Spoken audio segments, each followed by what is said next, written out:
Ooh.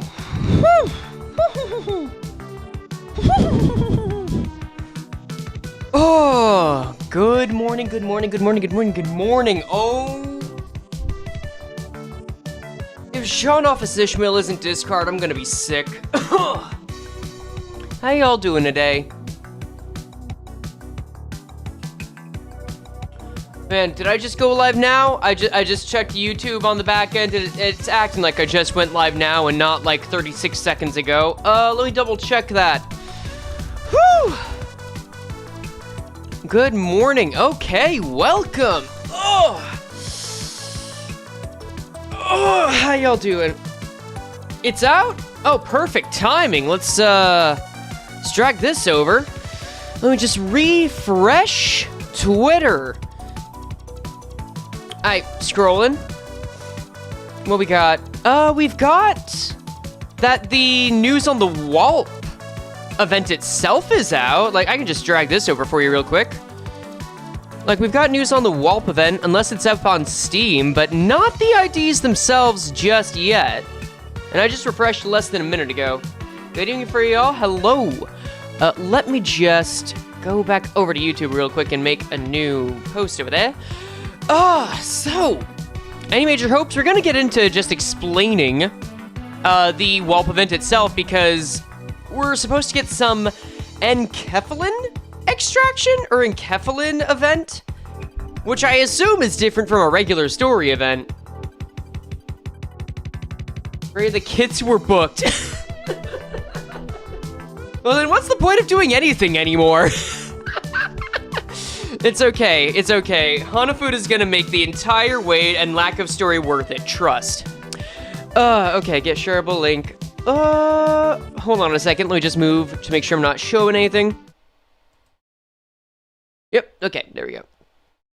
Good call, good call. There we go. Okay, I'll just make a post in the Discord. And then we will take a look at what exactly this Walp is, because I still don't know what extraction event is supposed to be.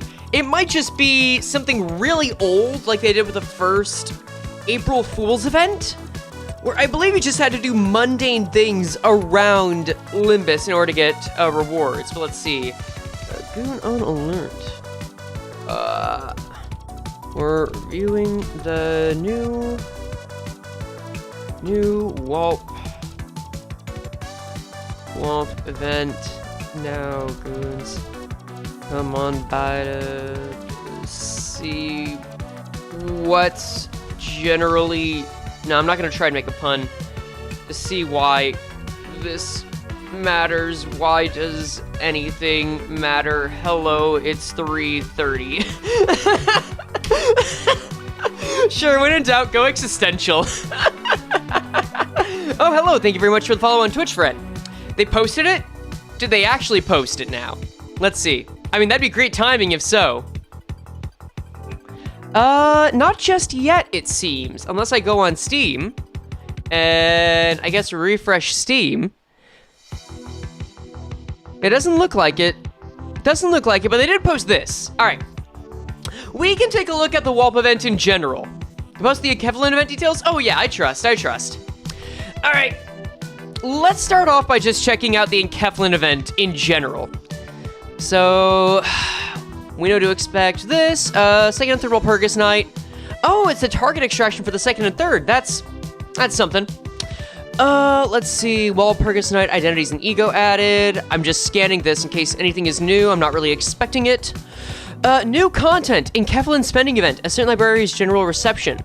Gonna get 4 deck extractions. Not gonna lie, I'm probably gonna buy one of these just to get pity and guarantee it. Let's see, because that's really all I need. Bug fixes and improvements. Looks like this is the general update rather than the one specifically for Walp, so let's head over to that. All right, let's see. What's an enkephalin event? I don't think we've had one named specifically enkephalin event yet. But in the past, like with the first April Fool's event, we had one where we would do general tasks throughout Limbus, like mirror dungeons, excavation, beating enemies, kind of like what you do for your weeklies, and we'd get certain rewards from that. I'm assuming it's gonna be similar, but we'll see soon. 7th Walpurgis Night target extraction is to be expected. Okay, 2nd and 3rd Walpurgis Nights. Can you believe that Sinclair was the 3rd Walpurgis Night? It feels like it was so much more recent. I mean, it's still Urban Plague.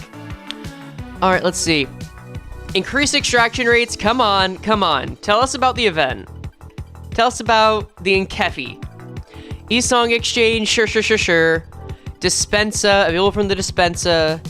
Linked content, Inkephalin Spending Event. It'll be introduced with the start. With the start of the event, the Inkephalin Spending Event, the Cert Library's General Invitation event page will be added to the game. All right, let's see. Every Inkephalin spent during the event period, say those spent to assemble Inkephalin modules, will be recorded, and you can earn various rewards based on how much Inkephalin was spent. Minus 230, minus 240. Okay, I assume this is cumulative. 3,000 Inkephalin, minus that spent on modules.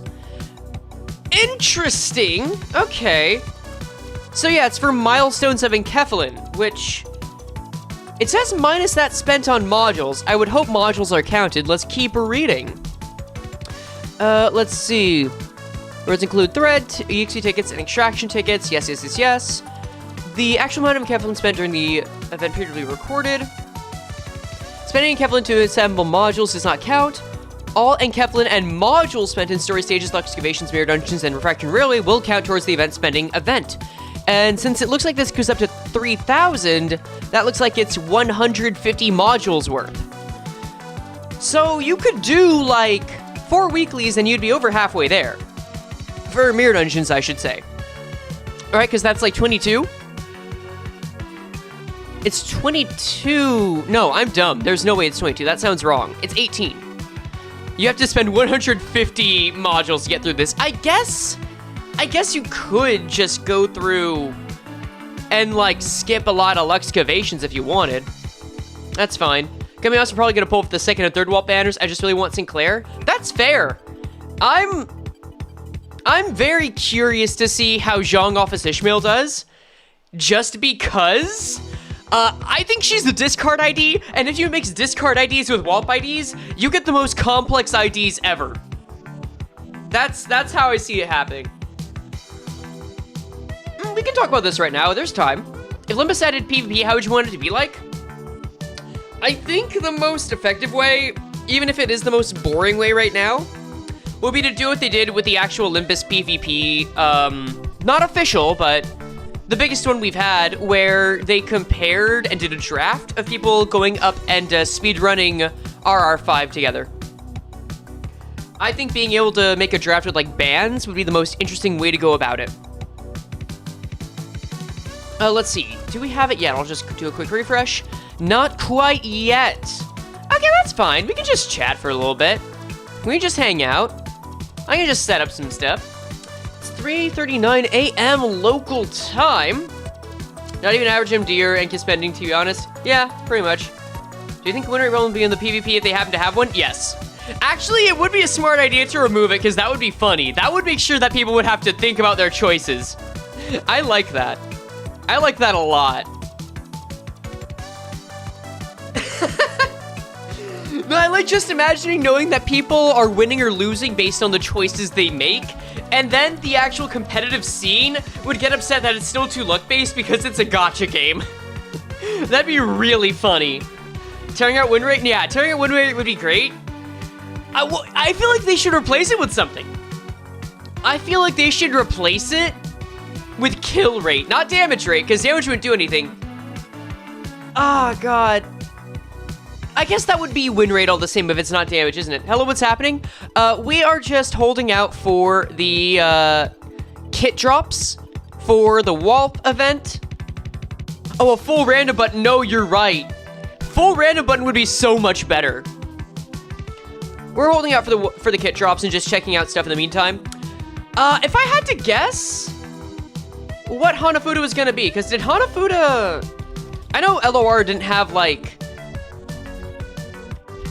it didn't have, like, the 7 strats that Limbus does, but did Hanafuda happen to use any of the 7 strats? Or was it only discard? Paralysis, paralysis, fragile, haste. Like, I'll just drag this over. Hanafuda. They even took Hanafuda's sprite from Limbus. Let's see. They had haste, fragile, paralysis, and of course, you know, discard. There was that. Just discard and paralysis. They got a little fragile. They got a little haste or spice. But yeah, none of the 7 strats. None of the 7 strats. Let's see. At this point, by the way, I have to assume that they're saving the index for for a general, or I guess a next season seasonal drop. Like, kind of like how they did with the, Heisho in Season 5. Heisho Ryoshu and Heisho Faust, or Heisho, Otis, were Season 5 drops. I think Paralysis do an actual main status? There's no way they're doing it. There's no way Paralysis becomes a main status. It'd be way too potent, and then be terrible on negative coin IDs.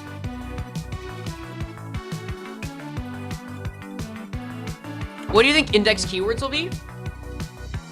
I think that index keywords like singleton are gonna make it to where you're only allowed to have one type of sin resonance at most. Because think about it. You can't use... Here, let's change the music for a second. We'll go something a little more energetic. Think about it. You can't easily use singleton if you have more than 7 skill slots out, right? You just can't. You're just going to loop using some skill slots no matter what, unless you, for whatever reason, have enough type forward something, but they wouldn't want you to do that. So instead, they would just say, okay, you can have resonance on your sins, but you can only have it on one sin. And then the rest are your hundreds of terrible deeds. Oh, by the way, I should turn off the game capture so that we can still have this. Tremor index would be fun. What would the index do? Like, what else would they do if not just singleton stuff? I want to check that out now. Because we've had the index, by the way. Let me just open up this. Limbus Company Wiki GG. Like, if I go into W Corp Heathcliff, like, if memory serves, we've had a mention of the index here, and there's one other mention we've had as of late. I'm trying to remember where it is. But usually if they'll mention a faction and they just haven't appeared yet, then it's soon that they'll appear. And, you know, index, the only finger that hasn't appeared yet. You can tell I'm very excited for the appearance of the index. Let's see. I'm sure there was one other area. Oh, right, no, that was in the Walp promo itself. Hold up. If I just go over here to Walp proper, when should kids come out? Any minute, any minute. It's never the same time. It's within, like, the same hour. But, like, Project Moon official. I should pull this up anyway. Index getting a random damage type each turn. That is not out of the question either. But, like, we've had the index appear there. And then I'm just gonna mute you, sucker. Oh. Let's just drag this all the way over. Yeah. Yeah. Dude. Okay, let me up. Can I up the play speed for the love of God? Hey. What, did they make this a pay-only feature now? Oh no, the people that think I talk slow are gonna be so upset. 22 minutes? Maybe. Sinclair's 2 finger IDs. This is true. Oh, what? Rip. Oh, yeah, that actually kind of sucks. I hope YouTube didn't do that. I hope I'm just missing something. But no. Gregor mentions the index here. See? So they are talking about it more. Like, I feel like they would want us to know about the index.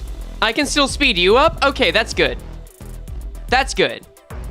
Yeah, I don't know what's going on here, but you got what you need to see. Let's take a look at the index, though. Specifically, index proselytes. Which sounds like index prostrating, which I don't really know what to think about. Let's see. Index proselytes, let's go up to, I don't want episode 1. Index we'll just get this. Not index proxies, those are so different. Index proselytes, there you are. Okay, let's see. Chatting a lot on Twitch so far? Yeah, I'm sorry. Twitch is like the unknown stepchild. Twitch is like how people forgot that Hopkins is still out there and actually could come back and wreck our shit if he really wanted to with all the enkephalin he got in Contra 1. Okay, inflict fragile. I'm gonna see what else is there beyond singleton. Let's see. Fragile, power, singleton, bind, restore when light, who cares? It really is just singleton. It really is just singleton. Index would probably use Sin Resonance, like singleton, right? I don't see how you couldn't, because, like, in Library of Ruina, there were 9 different... Oh! Guys, in Library of Ruina, you could have up to 9 pages in your deck. And guess, if you saw the Sin video, do you know what there might be 9 of? Sins. Do you think we'll get the index if we ever get, like, madness and angst as sins? Nah, that feels too early. That feels too early. Oh, God. How would Blade Unlock work? I feel like you would just need to use your, you need to use your skills over and over. Like, hold up. There's an e.g.o gift. I think that would work really well for that. I'm also going to refresh to see if the kits are out. Let's see. Because it would have been a specific themed one. Nothing yet. They're probably going to wait until the edge of the hour, aren't they? Because I think if we're going to talk about a different way to use singleton, or rather Blade Unlock, there's a particular e.g.o gift that would be very good for it, if we're going to model it. I'm trying to remember. Some of y'all might already have it in mind. I just don't remember the name. It's probably... Here we go. Spice Bush Branch. The following effect activates every time Skill 1, Skill 2, and Skill 3 are used at least once. Gain 1 haste and 1 power-up can stack up to 3 times. This makes the most sense to me, as far as, like, a Blade Unlock equivalent. Yeah. Angst for partial personal egos, Magnus for complete personal egos? Maybe? I'm gonna be honest, I don't know if I see the vision yet, but I see something cooking. That'd be cool. I think it'd be cool. I'm very curious to see what it happens. It became power-up? Did it change? I wouldn't be surprised.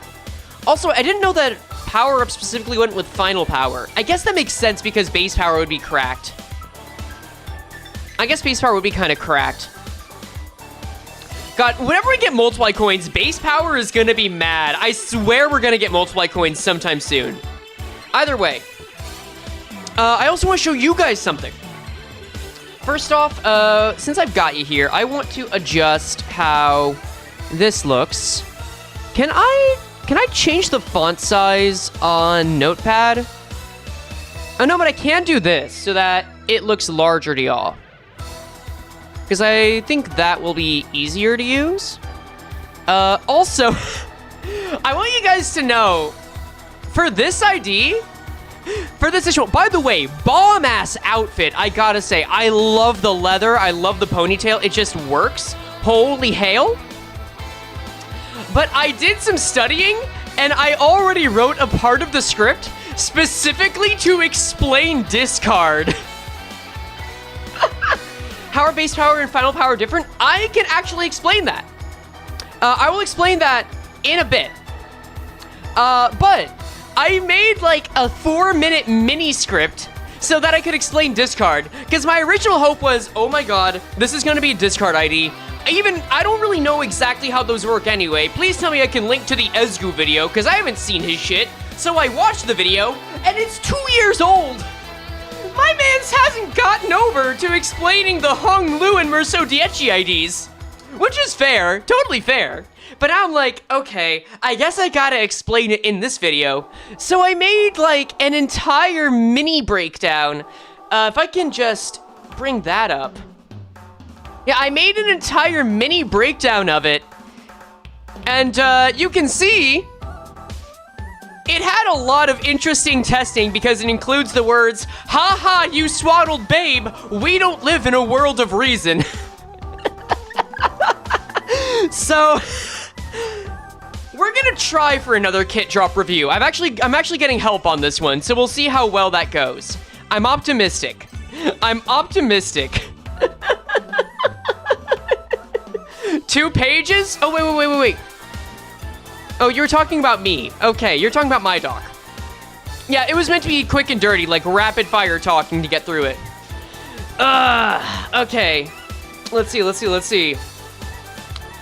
Oh, okay. You're sorry. No, you're good. Imagine there's no discard. Oh, I thought of that. Dear Lord, I hope this was important. If it was, many thanks for our editor son who just started helping these kit reviews. And if not, fuck me, I guess. Let's move on. I'm prepared for either instance, don't worry. Kits out today, kits out any minute. Kits out for KJH. Yep. Kits out via KJH any minute now. But okay, someone was asking. So what was someone asking about? Fuck. I'm just gonna scroll because I did want to ask a question or answer a question.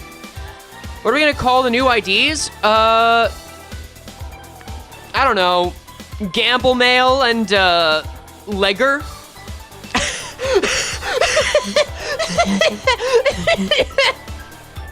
Okay, I didn't expect that to work, but that was kind of funny. That got me. Let's see. How is base power and final power different? Right, okay, that makes sense, actually. I can actually explain that because I've got a funny little vision board. It's not a perfect explanation. Food mill, yeah. So, let's just pull this up. Let's get the Great Limbus Library. We can just talk about how certain mechanics work, too. We can just do that. Let me get... Oh, there are sweepers! Oh my god, guys, there are sweepers! It's the Night in the Backstreets. That's so cute, actually. Dude, I didn't know the Great Limbus Library did that. Yo! Okay, that's really cute. Okay, I'm gonna put this back. Because I just need to pull up the... This is a really good resource, by the way. Because I usually go here for statuses. Coin. Power. Multiply. Here we go. Let me just do this.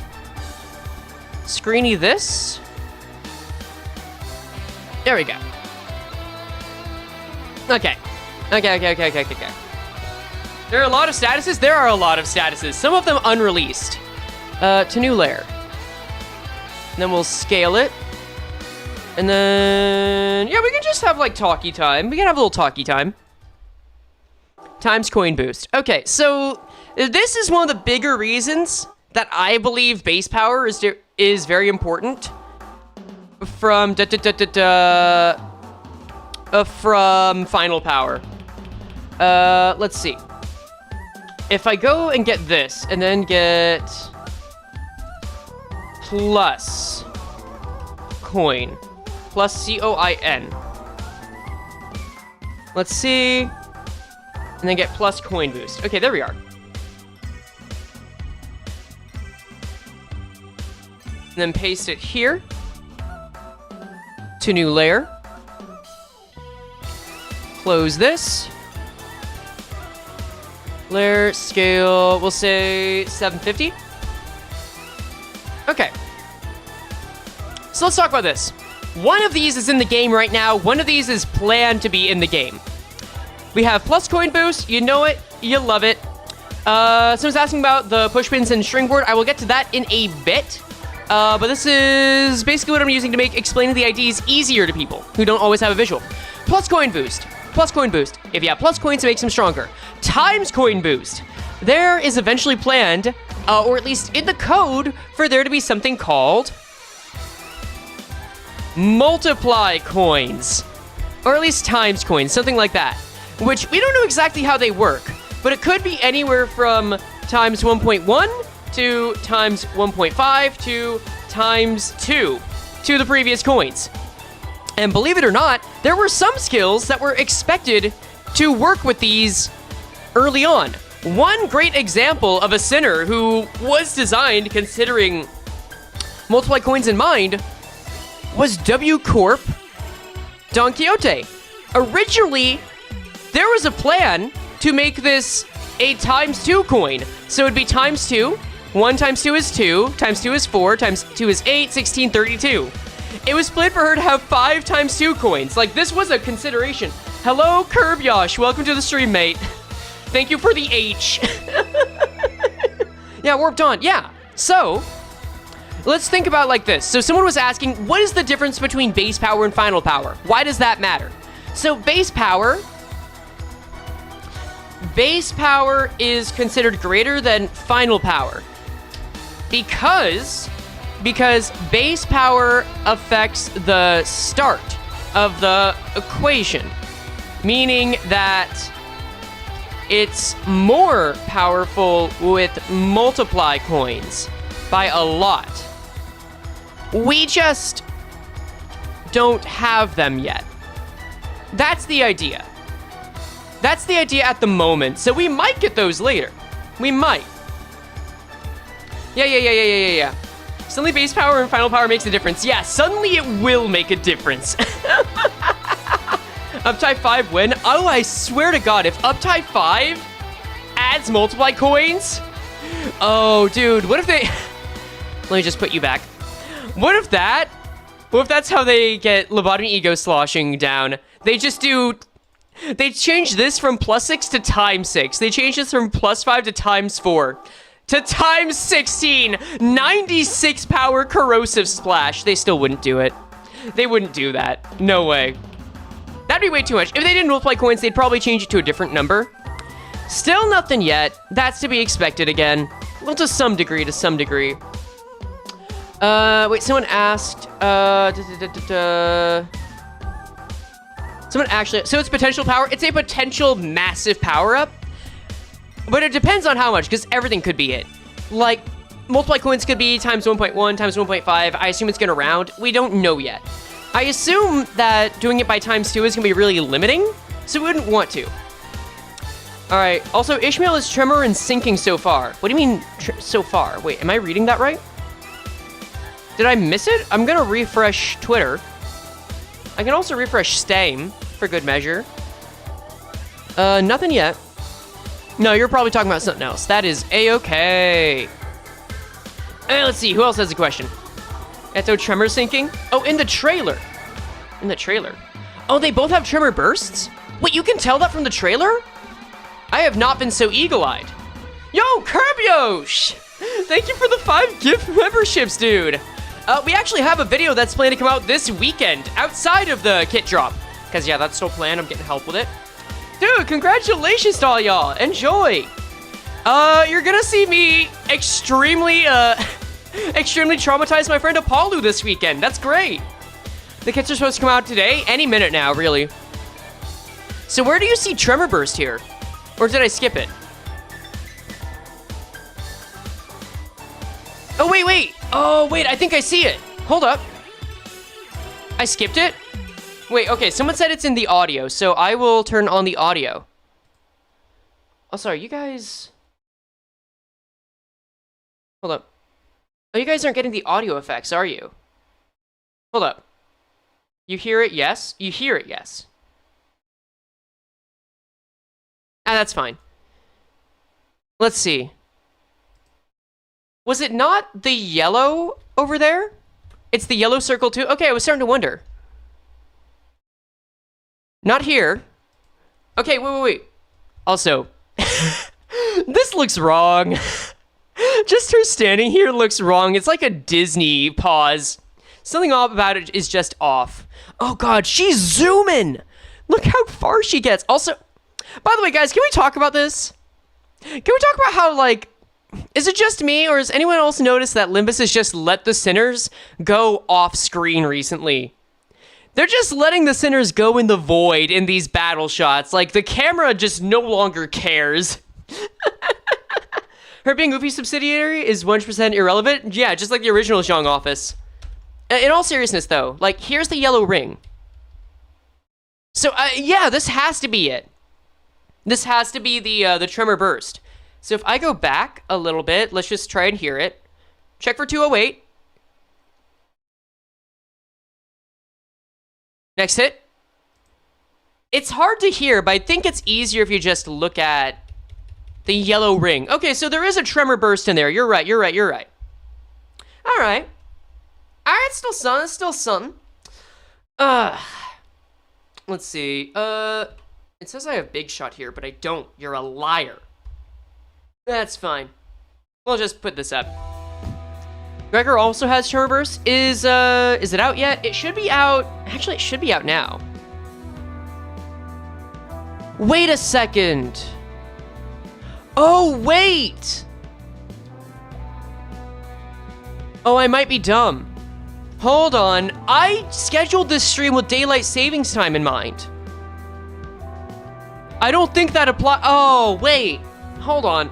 I thought I had to account for daylight savings time because I'm in the US and they're in Korea. Wait, no, I do. I'm dumb. I'm double dumb. Wait, no, I'm smart. Wait, okay. No, I'm right. My mentality's right. My logic's right. Because if I didn't have to account for it, they wouldn't have posted this. They wouldn't have posted this now. Daylight savings time has not fixed it. No, it's fine. No, this is actually Limbus being weird. I overthought it. No, I think they're just teasing us. They're just teasing us. No. Frey doesn't have dementia yet. Uncant doesn't have dementia yet. It's fine. Mono ounce of daylight savings time doesn't apply. I mean, KGH is still late. It's fine. But let's just see what skills he has. We can do some analysis here. Frey mentia.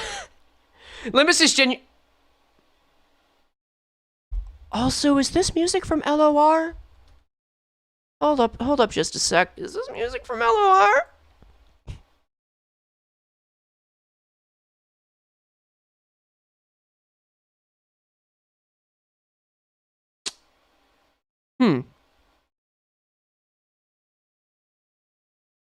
Oh, you don't hear the video.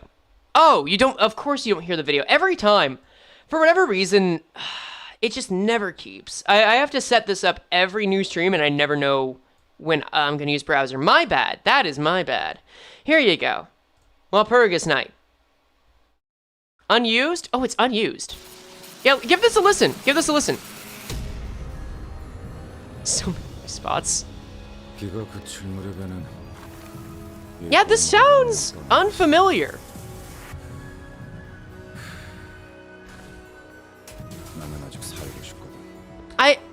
I don't think we've heard this before. Let's see. Bleed tremor eating, perhaps. Oh yeah, we're supposed to check for tremor burst. I forgot that's what we were doing.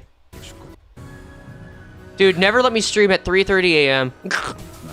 Look for the yellow circle. That's skill 1, probably.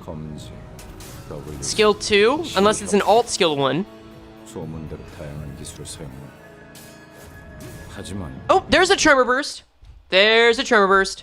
It's the Walp's OST? Okay, that would do it. There it is. Oh, okay, frame perfect. So there's that yellow circle. Okay. Simple as. It actually would make some sense if they were haste-based. Here. Let me, we'll say Night Owls, Capitano, Gregor. I'll just ready up these real quick. While you guys can watch this. And then... yeah, Night Owls, Gregor. Gregor trying to cheat death and eternally running from it is very fitting. Oh, hello. Thank you very much for the follow, Vivid. Kits are out. Okay. Finally! Let's get to it. I'm sorry. Let me do that again. Let's get to it. I'm sorry. You are not box 15. You know, I'm just gonna wait until we've got the actual kits. Here we go. Pull this up. Oh, wait. I could... nah, just pull this up. It's fine. 2 pages. And then we've got 1K. Can we get the other one, please? Can we get the other one, please? Go. Looks like they're still teasing Ishmael. That's fine. Let's get to it. That's it. Alright, so we start with the statuses.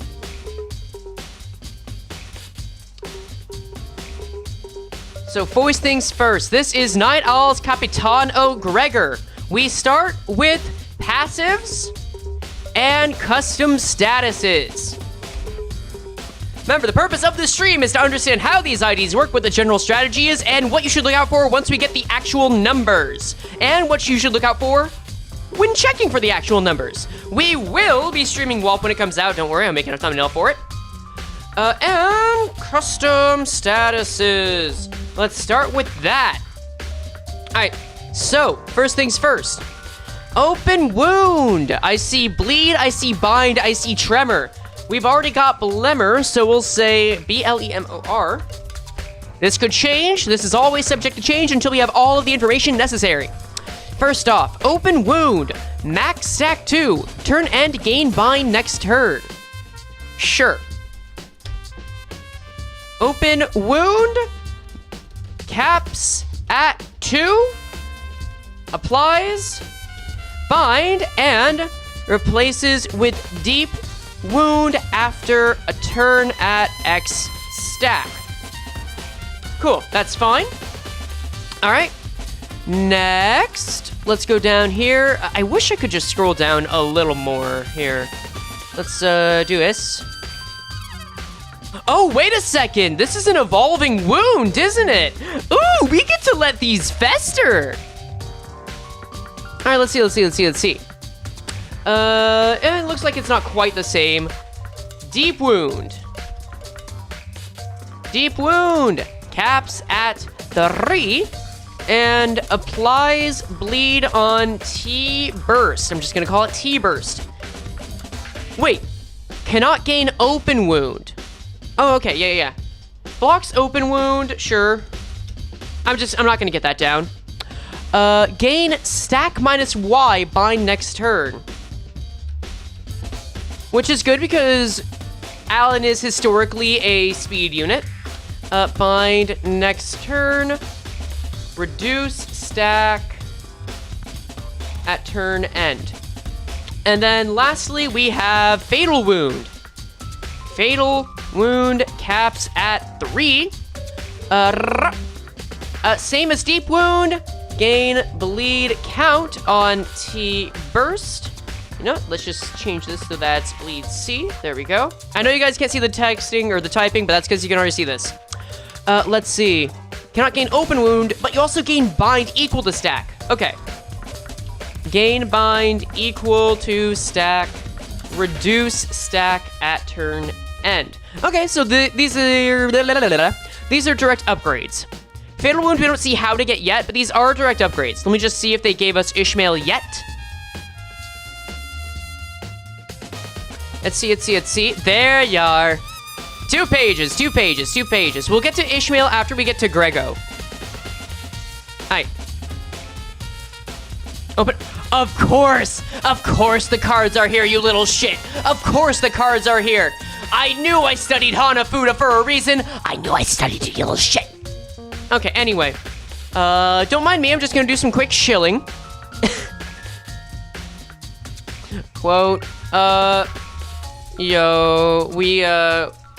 we dissecting these live now to see how the hell you play Hanafuda in Limbus.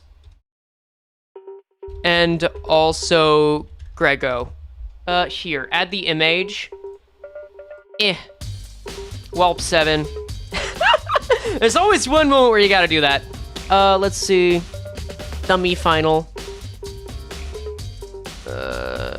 Lincoln. Oh, God, get out of here. Lincoln replies. There we go. Post that, and then get a link to the stream. Hey, simple as. And then go here. Do this. And post it and move on. Okay, moving on. Gregor. Okay, so we got the statuses. Statuses are on deck. Cool, good start, good start. Next, let's go for the actual passives. Painless Mercy. Unless reused via external effects, which we know he will reuse his skills, 9 Capitano Gregor Seal Merce can be used up to 2 times per turn. Really? That looks innate. Okay. Let me just double check one thing then. We'll zoom out here. Merce. Skill 1, 2. Okay, so it is a skill 1. Technically, it's a skill 1, 2. Skill 1, 2 can be used up to twice per turn, except for through external effects. Here, I'll bring this up as well. I don't think you guys really need the text here yet, because you can already see the basics. I'll wait to show you this after we've got all the basics down. Okay, next.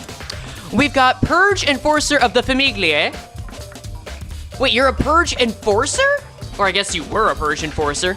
When this unit kills an enemy or breaks apart, gain Pierce power up next turn. Okay, cool.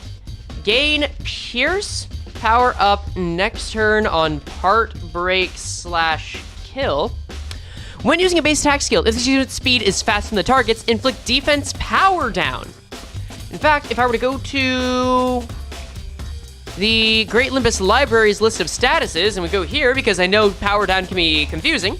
Defense power down. It's not level down, it's power down. So the skills are going to lose final power. It's not like you get the -3 that gets you a pseudo fragile. Okay, cool. All right, next. And then inflict defense power down target based on speed difference. I should probably keep Great Limbus Library up for explaining these kits in general, shouldn't I? That's handy. After ally attack using a base attack skill, if the enemy's core HP is less than X%, use Merce on target. Someone's targeting the enemy object have also using the target staggered. Ooh! Interesting! Okay. Use Merce on target if the enemy's core HP is low enough or on stagger. Which, based on what we saw here, if I were to go ahead with this, did it kill? It did kill. Like, it seems like it would be low enough to kill, so I would assume this is like 30% max. For a skill 1, 2 to kill with 1 coin, this has to be like either 30... Oh, you know what this is? Hold up. Let me cook here, Alan. Am I missing Alan? I know I'm getting a little sidetracked, but hear me out. Offensive dice gain 1 power against targets with less than 10% HP. This might just be a mercy killing on enemies with less than 10% HP. I'm just gonna put that as a question mark. 10%? There we go, okay. That would fit. Anyway. Next, we have the support passive, which, honestly, that doesn't really matter. Some folks are trashing on Hanafuda-ish, by the way. I don't care. People are gonna trash on stuff they want. I prefer to have my own opinions. Alan upscale? Yeah. Support passive. One ally with the highest speed. I guess we can find out why they're trashing on her, but I don't... Well, we'll wait till we get to her. Let's see. One ally with the highest speed when using base attack skill. If this unit's speed is faster than the main targets, inflict defense power down target based on speed difference. Sure. Let's see. Support. Fastest sinner inflicts def power down based on speed difference with base skills. The Sank are gonna love that. Oh my god, think of him in a Sank team. Like, it's very early on. I can't say he's gonna be great, but like, you know, he's already shaping up to be a good Sank unit. But let's go for the skills themselves, because this doesn't look like the most complex one yet. Let's see if I'm proven wrong about that. I see he has 6 skills. Already a solid start. Let's see. Let's start with the Clashable Guard. Dire Straits. Here, I'll shrink this a smidge. Dire Straits, just like they had in JoJo's Part 1 that no one really cared about. Let's see. Does he gain bananas? One way to find out. Let's see. Clashable Guard. Dire Straits. Unbreakable. For the turn, increase the number of times Mercé can be used when triggered by the effect of Purge Enforcer of the Famiglia to twice per turn. Really? Okay. So I guess that means you're not losing economy on the attack. That's something. Allows Mercé to be used twice instead of once per turn. Like, this is all... You can see I also got the deeds down here. This also should be breakdown. This should be under summary. There you are. Combat start, gain haste next turn. Sure. Gain haste next turn. Let's see. Welcome to the stream, friend. Next turn. Hope you're enjoying yourself, shrimp. Gain coin power for every X Blemmer. Gain coin P based on Blemmer. And then Clash Wind Inflict Tremor. That... Oh, wait a second. So... The rings we saw earlier weren't based on Tremor Burst, it was just inflicting Tremor. There's just a yellow ring whenever you inflict Tremor in general. Okay. Inflict Tremor on Clash Win. Which makes sense, because it's a guard. You're not going to be hitting with it. Alright, next, let's go down to the 3-1 and 3-2. Because that's like the main meat of the ID, right? So let's see. Skill 3-1. Let's also change music. Actually, how loud is Mad Rat Dad? This one gets a little loud. Guard does stagger and give shield on loss? Yes. Is this loud? No, it's fine, it's fine. Alright, let's see. Skill 3-1. Here, I'll actually zoom... Will this work? Let's see if I can get some better notes on this way. Not really, oh well. I'll zoom out a little. And then we'll do it like this. This is just for my convenience. Alright, if target has deep wound, activate the Night Owls instead. Really? Okay. Swaps to 3-2. If target has deep wound. This means... proc deep... get deep wound to get most powerful skill. We always want to see what procs the skill 3-2 because that's how we know how they get their ult. Which means that the kid has to surround around... which means, if it procs the ult, usually the kid surrounds around that status. That is how we want to keep that in mind. That's how we want to think about it. Let's see. If target has X plus Blemmer, gain coin power. Gain coin P based on Blemmer. I'll actually put this down. 4 coins. And then inflict Tremor and trigger Tremor Burst, then reduce target's Tremor count on Clash Win. Do we have something that inflicts Tremor Burst on Clash Win and inflicts Tremor? That's kind of nice, actually. Inflict Tremor and Burst on Clash Win. Hold up, wait, that's kind of nice. You don't even need to do it. Zwei Ishmael? Does Zwei Ishmael do that?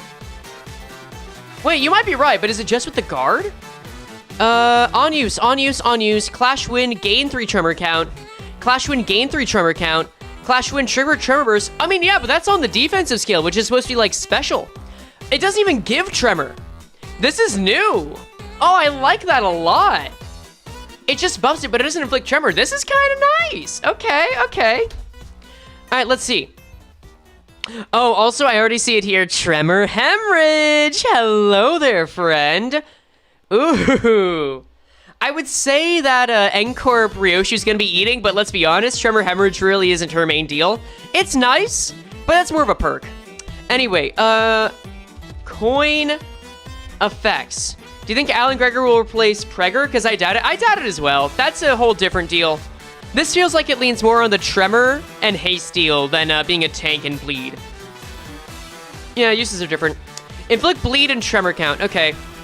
Inflict, thank you for subscribing. Inflict, I'm just gonna combine these.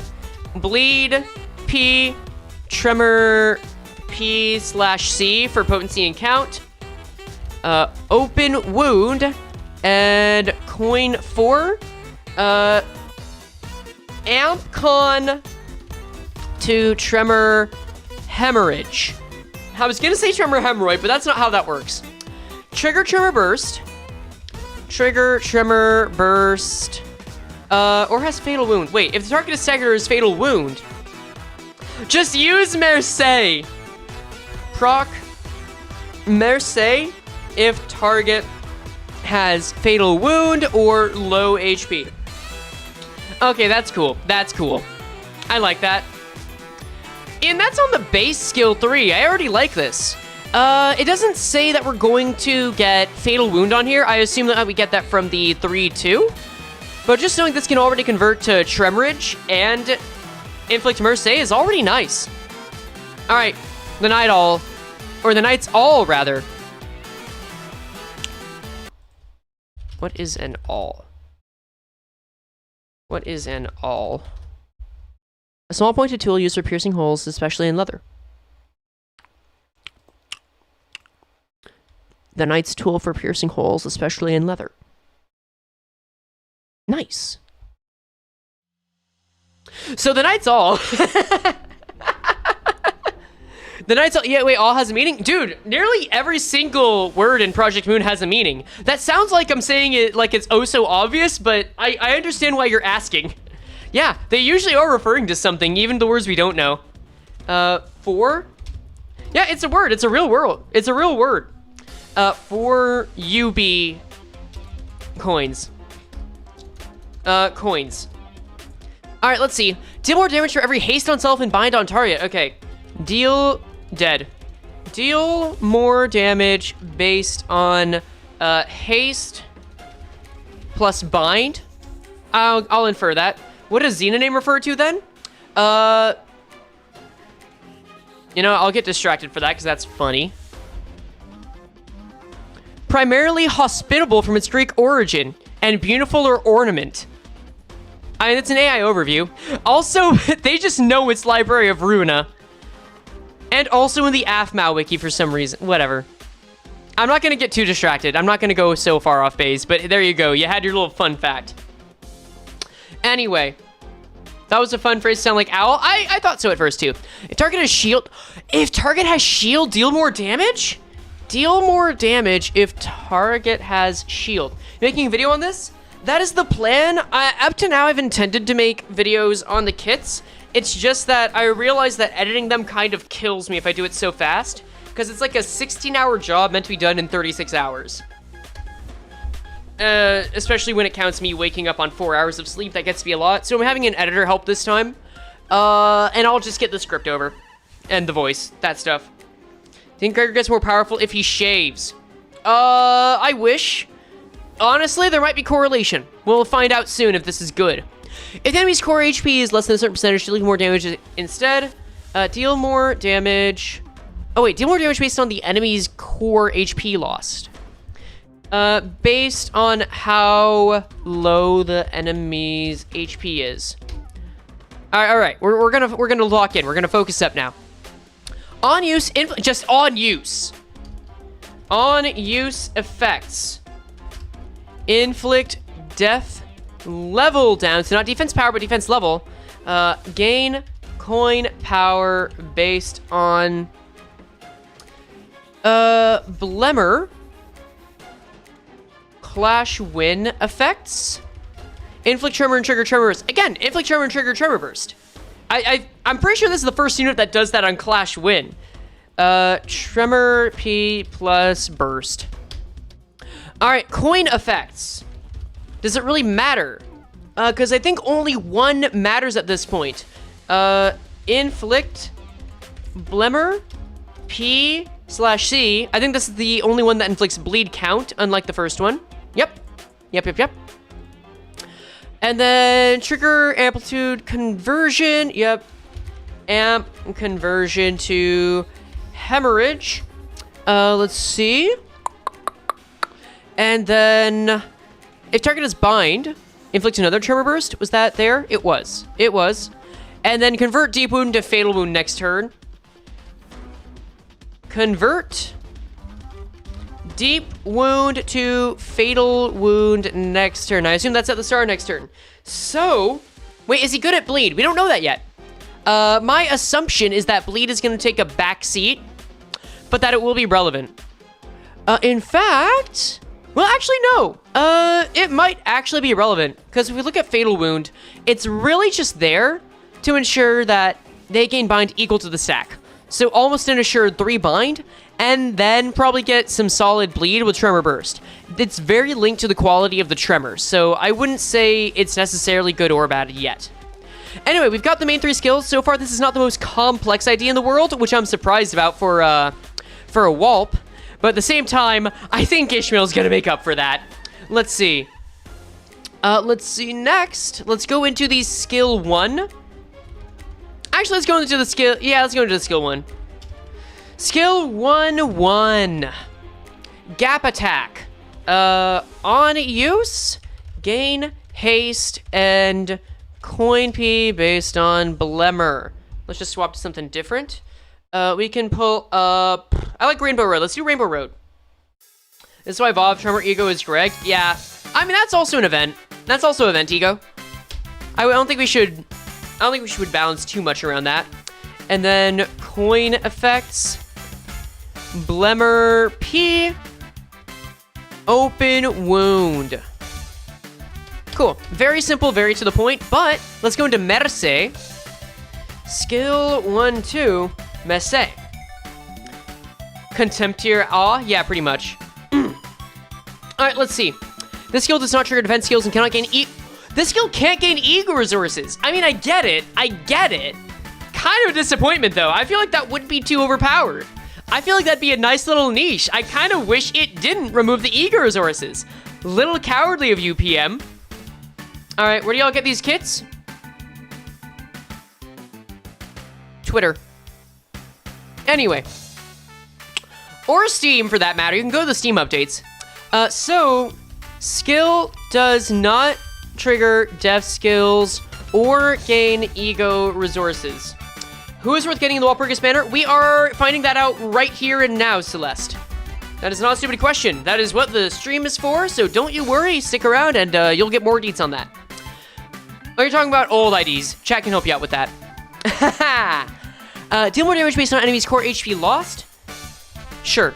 Deal more damage based on lost HP on core. We'll just say that. If enemy's core HP is less than Z, deal more damage. Extra damage if HP is low enough. Forgot about daylight savings? No problem. Gain haste next turn. On use. Gain haste and then coin effects. Blemmer P and open wound. Hello, how'd you find out that Island Girl triggers this attacks and 1-0? The trailer had it. The trailer had it. If you look in here, they just kind of showcase that. It's all about reading into it. It's all about reading into stuff that a lot of people will take for granted. Let's see. So now we've got the last one. Dude, Doppio's in here. I love part 5 of JoJo's. All right. Skill 2. Stiletto Doppio. On use effects. We'll just say on use. Gain coin P from based on Blemmer. And then Clash Win effects. Ooh, this one also inflicts Tremor and triggers Tremor Burst. That's kind of nice. Inflict Tremor P plus Burst. That can mean that it's hard to apply Tremor, though. You want to keep that in mind. Also gains coin power based on that. Yes, you're right. I did miss that. Thank you. Thank you very much for calling that out, Colonel. Gains coin P based on Low HP. There we go. H. Thank you, Kirby-Osh, for the H. Very sweet of you to say. Okay. I think you forgot. Yeah, we got it. How would coin power work with multiply coins? I think we would have to consider... They would probably have to make a new clause for it, unironically. My guess is that would up it by 0.1. Like, multiply coins up by 0.1. Like, that's just been on my mind for a bit. Let's see. If they add multiply coins here, that's gonna make me so mad, but I feel like they would... No, I know for a fact they're not doing multiply coins. You know how I know? They don't have any mention of it in here. They would absolutely mention that because they mentioned that with unbreakable coins for Ishmael. If new multiply coins came out, they would put that here. 100%. Okay, so we can reliably say that. Anyway, on-use effects, coin effects, tremor count and bleed count, inflict open wound, Blemmer C, open wound, if enemy's core HP is less than X% or target has fatal wound, use matters. So it just procs it, all right. On low HP or fatal wound, use skill 1-2. All right, cool. Okay, I think we've got everything we need to know about this Gregor. I'm gonna be honest with you guys. I mean, this ID is fine. I think it's gonna be a good ID. I was just kind of ready for something more complex with Walp. I'm kind of disappointed, but I feel like I'm just getting my little appetizer before Ishmael, because that thing looks like it's gonna be so complex. He seems aight. So let's take a look at how we want to use him, right? Let me just scroll down here. Because I don't have to, like, he's simpler than Cassetti Merceau or W. Heath so far, I feel. Alright, what are we aiming for? Is that Everhood music? It is, it's Rostabeast. Okay. So, in my eyes, what we want to do is just whittle down the enemy, right? We want to whittle them down. To me, the ideal state is that we get them into the Fatal Wound status because that procs using Merce on the skill 2 and skill 3. So, let's go up to summary. Wants the enemy to have as many negative statuses, tremor, bleed, wounds, bind, as possible. Here, I'll actually up the zoom on this. So that y'all can better see it. Alright, that's better. Still strong because of Walp, not too complex, which is fine, he's alright. I think so. How to do this? Get to skill 3-2 and inflict fatal wound. Because the only way to inflict fatal wound is to get to deep wound. How do you get to deep wound? Well, at X stack, replace this effect with deep wound next turn.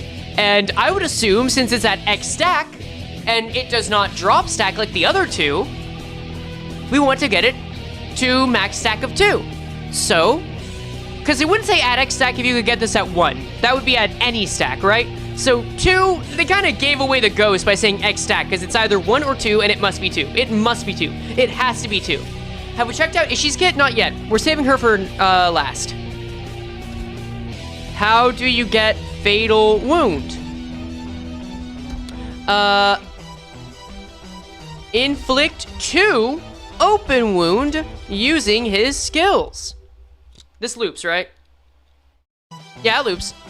Inflict 2 open wound using his skills. So, this inflicts open wound, this inflicts open wound, this inflicts open wound. All skills. All skills inflicted. Alright, and then we get to deep wound by having enough. So then, 2 open wound equals getting deep wound. And if we go back over here, deep wound, this does not translate to open wound and it reduces the stack. So, if target is staggered or has fatal wound, or if the enemy core, execution will not inflict fatal wound. On hit, convert target's deep wound into fatal wound. So, But if we use the skill 3, when it has deep wound, using S3 when target has deep wound triggers S3-2. S3-2 converts deep wound to fatal wound. Fatal wound on target procs, bind, bleed count, what else? Extra mercy procs. Anything else? Anything else? If enemy's core is that like HP or has fatal wound, use mercy. Yep. Skill 1 would not do that, but skill 1's always meant to be a starter. Well, skill 1 is meant to be a starter. No fatal wound procs here, and then yeah, it's just going to convert bind to it. So what else would this proc? Tremor, bleed, wounds. Okay. It's very simple that way. I guess Greg needed a tremor unit anyway. Yeah, pretty much. I don't know, sufficient stacks? Yes, sufficient stacks. So this is gonna be a very simple vision board. So let's say we get this. I'm gonna need to do this for the video anyway and set it up for Sun. So let's do this real quick. Let's make the vision board. He has a Sloth skill 1, a Lust skill 2, and a Pride skill 3. So if I go to the vision board, I think I've played Rainbow Road. I forget. It doesn't matter. You know, Rainbow Road's good. I'll play it again. So, we know that in phase 1, let me just add text here. Let's go into phase 1. 148. Wait, you use GIMP? Yeah, I love GIMP. I don't want to use Photoshop. That stuff's annoying. All right, phase 1. We're gonna use all 3 of his skills. So that means, or just move this up. That means we're using the Sloth skill. That means we're using the Pride skill. That means we're using the Lust skill. That means he's gonna get really weird when dopeying it to inflict open wound. In fact, let me just go over here back to the status itself. There we go. And throw this up. Select none. Get this to a new layer, please. To new layer, go up and scale it. We'll get that up to 400 or so. Open wound. There you are, there you are, there you are, there you are. And you stack it. Stack, stack, stack, stack. Stack to 2. Okay, excellent, very nice. Next, we're gonna move over to phase 2, in which the enemy gets deep wound. And then, once it has deep wound,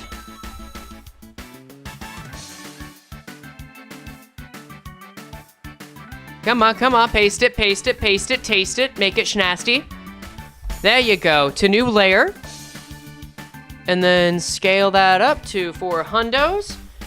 What are you using to make this? I'm using GIMP. It is a free alternative to Photoshop. I heavily encourage people to make use of it. It is so much handier. Deep wound, and then we're gonna copy Pride again. And drag that over here. And say skills. Extra skills. S32. And then there you are. If I'm making vision boards, people were saying that they didn't really get what the point of making kit videos before the actual ID dropped was, so I want to make a better visual to explain it. Because you can get so much info before the numbers come out. You can get so much info on the ID, and I want people to see the vision now. Like, I was intending to make this into a video a while ago, like having the vision board be in it. It's just, it didn't happen that way. Such is life.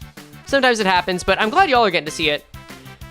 Can we talk about how Hanfu and Ishmael can generate 5 different sins? We will be getting to them soon. They are next on the list.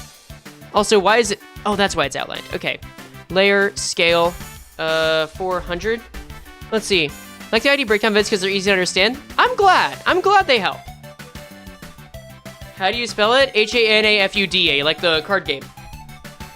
Okay, so once you get to this, you go into phase 3. I'll explain this all like verbally pretty soon, but this should be the more easy to understand one of the two.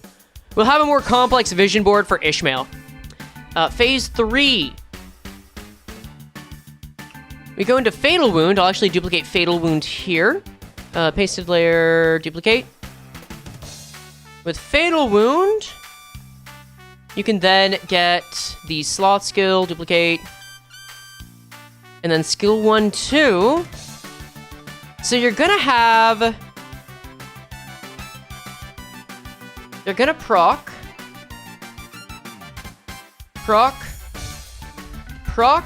S1, 2, extra bind, bleed, count on tremor burst. Oh, hello Kirbyus, thank you again for the H. That's very sweet, mate. I hope you're doing well. I'm glad you're here. Pressing end up making a whole vision board in itself. I'm sure it will. I already wrote some of Ishmael's script because I'm expecting there to be discard. And then whittle down enemy more. All right, so here's how this works. Let me just change this to solid red, and then new layer. So we're gonna have. Now, of course, the way this works is that phase 1 will translate over to phase 2. Phase 2 translates over to phase 3. You're going to use any skill 1, skill 2, and skill 3 to inflict open wound, and then stack that to 2, which means open wound will translate into getting deep wound. Deep wound is connected to getting the skill 3 too. Any enemy that has deep wound, you will be able to inflict that on, which means deep wound will eventually lead to fatal wound. I can draw that better. And then once we get here, you're kind of set. Yeah, I think that works. And then once the enemy dies, you go all the way back to phase 1. In fact, let me just reframe that here. And then enemy dies. 160, rip. Let's just do this, 160. And then we move this back. Draws it. And then go back to the layer. Where's the layer? Where's the layer? Where's the layer? Show me the layer! There's a specific layer I have for this. Hold up. There it is. Layer 1. There it is. Okay, and then we'll go down here. And then back... Oh, a little too much. Back to phase 1. So that's it. That's the Gregor board.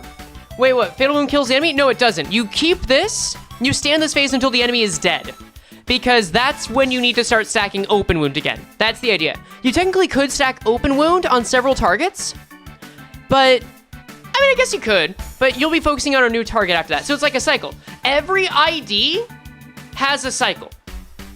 Every ID has some kind of cycle that it works with in the small to grander scheme. Yeah, exactly. How are the new IDs? Alan Gregor is very simple, but seems to work well. So we'll export this. I'm gonna export this now. Just for my own purposes. ID kit breakdowns, Walp 7. Greg Awls. I'm gonna hold off on talking about what this goes well with, but like clearly Sank Association will appreciate this. IDs have periods if they want them. Everything's possible in the mirror worlds, baby. We've got one last thing to go over here before we go into Ishmael's kit. And that is... how this could be ruined, and also team comps. Let's go to team comps. Team comps, you're going to want to do this with Sank teams. High speed teams will love him. Also, synergy with N-Corp Ryoshu, because of Blemmer / Hemorrhage. Any other synergies? Are we thinking Blood Fiends? Are we thinking Rose Spanner? No one's thinking Rose Spanner. Are we thinking T-Corp? Gonna have a field day with Fishmail? Oh, I bet I'm gonna have a field day. Let's see. Because Sank is clearly on deck. I think Ryoshu would probably make all the difference. You can use him with a Tremor team. I think, let me see what I got on my Tremor setup. We've got T-Corp over here. I don't have T-Corp Otis yet. Rip on me. I guess you could say, do you think he would do well with... You think he would do well with the thumb? You think he's a thumb synergy one? Thumb synergy sucker? I'm seeing some good Tremor procs. I think Tremor IDs that don't inflict Tremor burst would be better. Or those that inflict a lot of Tremor count. I'd say thumb IDs are good. I'd say thumb IDs probably. And Corporeoshi, we already got her, don't worry. Let's move on from this in order to this. I'll say thumb. Thumb? We'll put thumb here. The issue here is that... we haven't had Tremor units to a certain degree in a while. Like a good faction for them. Let's see. I think Ish would probably do fine. Like, General Tremor is fine. But if I go into Bleed... I want to say Kurokumo Captain would appreciate that. But like, General Bleed, I think is good. I don't think we need to overthink it as far as Bleed goes. Bleed in general. But Tremor Burst is Tremor Burst. I think because he inflicts Tremor Burst... Actually, no, he also inflicts Tremor Potency. Right, I forgot about that. No, that's good. What the factions could even use Tremor? T-Corp. T-Corp, Modern Zwei. The Thumb, I guess. We'll put that in. I'll save that for the video. And as far as e.g.o goes, oh my god. We're gonna have Unbrilliant Glory, of course. I mean, I gotta mention it. Even if it is event only. Unbrilliant Glory. How well would that work, by the way? Like... Oh, also, Christmas Nightmare. We'll get that soon, too. Consume one fewer Wrath. I don't care. I don't care. I don't care. Incandescence, because that's all that matters. I forgot that it inflicts Burn. And Tremor. It does get reused. Trigger Tremor Burst on more potency. Deal sloth damage equal to Tremor on target max 10? I mean, this is used several times, so you could get up to 40 with it. I think Unbrilliant Glory would work. How about Christmas Nightmare? Target is less than 0 SP. That's sinking synergy. Fine, whatever. I mean, we are getting more sore loser IDs that lose on clashing. Enemies, rather. So I guess. It's a healer. Inflict 5 Tremor and trigger Tremor Burst. Passives. Inflict 1 offense down or low. You know, actually, I see it. I see the vision there. It likes making a bad situation worse. I can see the vision with the Insomniac Knight. I'd say this is good enough, yeah. Christmas Nightmare. You only need everyone to be Tremor. You can just have Greg and Enshu inflict Tremor, and you can bring Faust. You can also throw out 10. You're right, Overdrive. You're right. Because it is both Bleed and Tremor overall. Which means Garden of Thorns, if you do Bleed, I forget. No, not really. Nah, it's not even your time. Anything else do Bleed? Soul Lament is just generally good. I guess Ledger Domain, because Maggots for Bleed. Oh, and Tremor, actually. Ledger Domain would be good for that. Yeah, hold up. Ledger Domain is technically Blemmer. And Para. Wait, Ledger Domain might actually sync really well with it. Hold up. Tremor Burst, Tremor, Paralyze, which you do want with this kind of ID. Bleed, Paralyze, Maggots. Passive also inflicts Maggots at a chance. I kind of fuck with that. And then for 10th level, like, Rupture, Bygone Days, I mean, I guess if you want to inflict sinking so that you could better work with Christmas Nightmare. AEDD, I don't think it really matters, yeah. I think that's fine. You could try Suddenly One Day if you want to just gamble with it like with Ishmael, but I think that's fine. And then lastly, I would be remiss not to acknowledge it.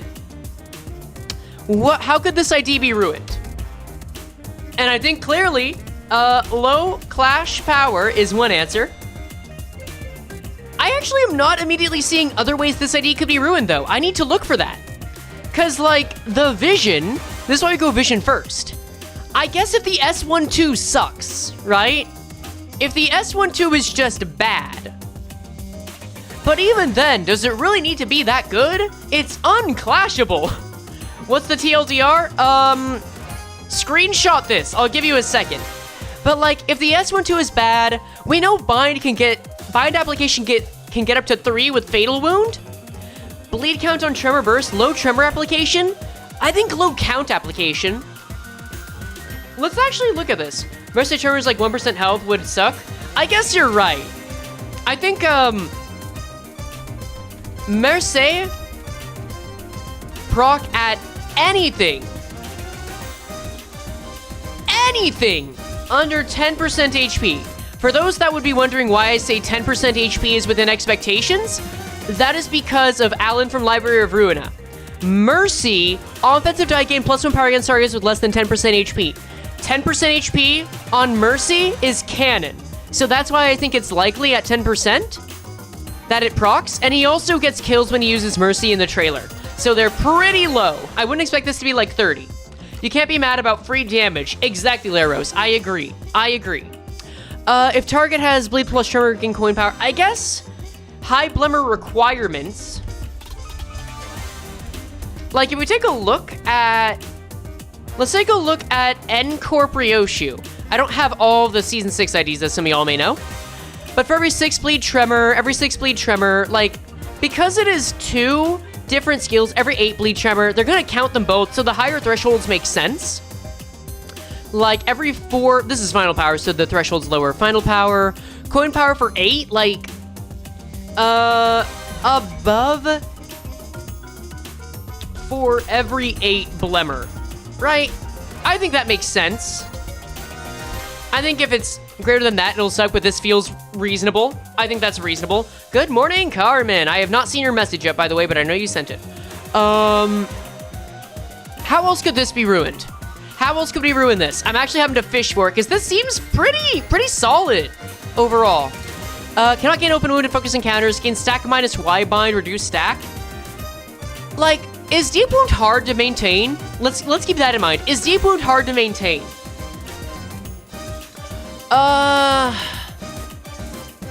Like, at X stack, replace this effect with deep wound next turn.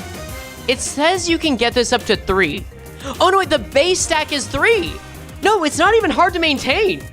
Another debuff is the passive needing a bad res. This is true, actually.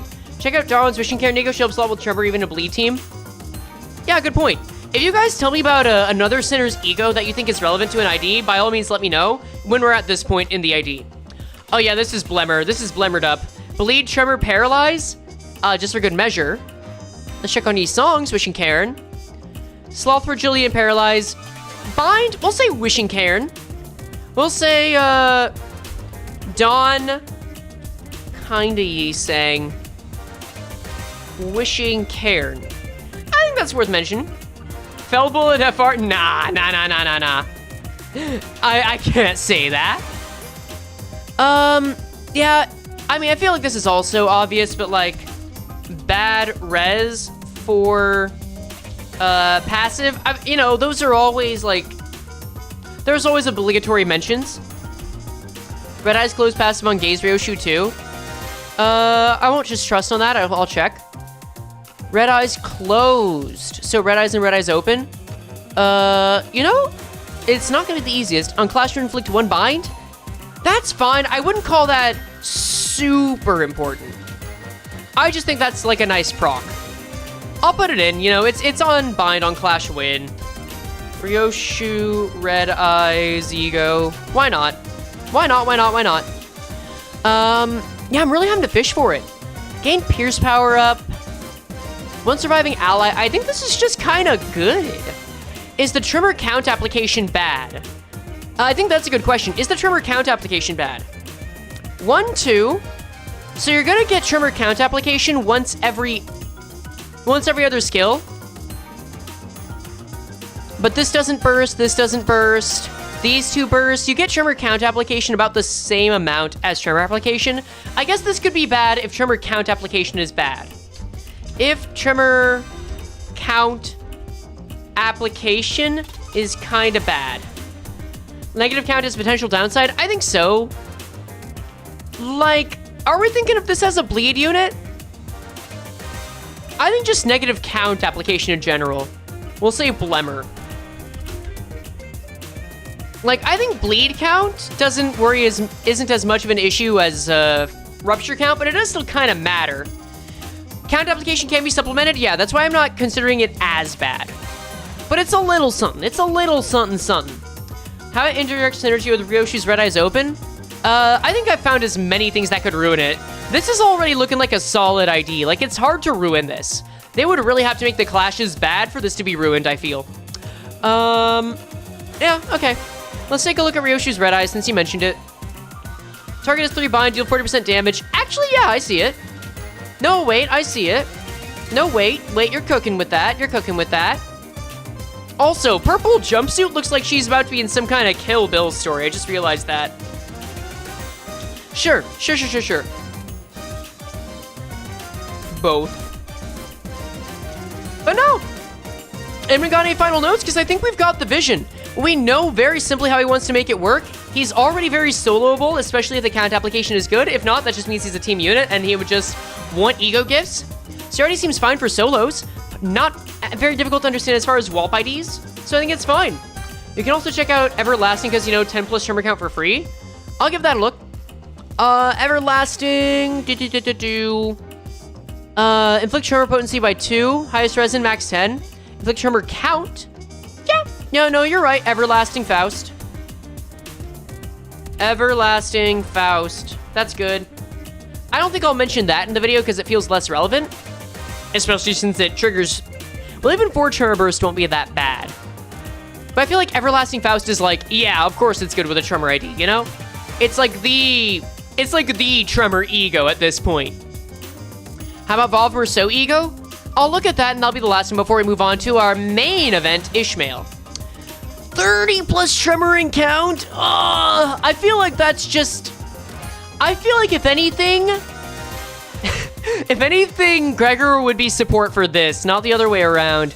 This is literally just, hey, I'm gonna reward you for having tremor already. I'd say very indirect.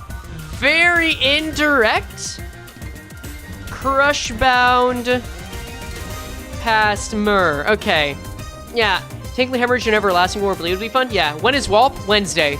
If you're in the US, if you're in the West, Wednesday. If you're in the East, Thursday. Okay. That is enough on Gregor. We've already spent enough time with him. That has been nearly an hour. So, let's now move on to the main event. We have Jeong's office rep, Ishmael. All right. Let me just get up these new deets. All right. Jeong's office rep, Ishmael. So, let me just clear out some of this summary here, because we already had Cassetti Merceau on this. Yep. We are showing off Ishmael summary, here. Let me just copy a few of these. Breakdown. There you are. Oh, get rid of this. You are not W. Corp Heathcliff. Thank you kindly. Oh, get rid of this. There we go. And then get rid of these. Where's the vision? Show me the vision. There you are. And then drop these. And there you go. All right. Paste. And then clear these little shits out. All right, custom statuses. Actually, let me move support passive up to here. All right, there you are. Custom statuses, or I guess in this case, assets. Now this is based on the Hanafuda card game, which I actually looked up for the sake of this. So I'm hoping that this was worth the research. There are so many fucking cards. Man. Alright, let's start. Let's just have these as references that we can look at very easily. Let's see. Hanafuda Bright. Oh my god, they're custom statuses. Okay, so apparently Bright is very important. Resource. Potency max 5. We'll say P max 5. P max 5, C max 3, base 3. C base and max 3. Base 3, max 3. Alright, sure. Gain off LV up by potency. And lose count, turn start. I'm going to assume that does not include turn 1. All right, and then hand pine crane suit. And just to be sure, those are the only cards. There are only 3 cards? There are only 3 cards. Okay, that makes things easier than I thought. Skill 1 gains base power, the most potent kind of power you could have. When this unit equips using a Wrath-based attack skill or e.g.o skill on its leftmost skill slot, activate the forming a hand effects on the Koi Koi passive. This is about Koi Koi. Okay, yes. Thank you, fucking Enjoy Chojuro. All right, let's see. When using Wrath on leftmost skill or e.g.o skill, activate forming a hand on Koi passive. Okay. e.g.o Koi Koi. No. Koi Koi isn't a game you play with Hanafuda cards. I'm already happy. I'm already so happy.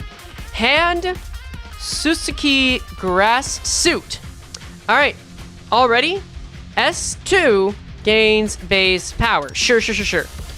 And then, so same as above. I'm just going to say same as above. Same as Pine Crane forming a hand, but with sloth. Yep. A hand, but with sloth. And then lastly, we have hand blue Sakura suit. All right, let's see. S3 gains base power, same as Pine Crane forming a hand, but with pride. Okay, we've played this enough times. Let's just get into pizza time, see what the hell's going on. All right. So now, how am I even gonna put this up? I guess I'll put this all off screen. All right, passives. We've got Koi Koi. Now, for those who don't know, Koi Koi is a game played with Hanafuda cards. I'll throw this up. YouTube. Let's see. How to play Hanafuda. Koi Koi is a game played with Hanafuda cards. Don't watch this one. By just regularly flipping shit over. Brother, let me increase the play speed for the love of God. I love playing pizza time over this. Yeah, you just keep flipping over cards to make sets effectively.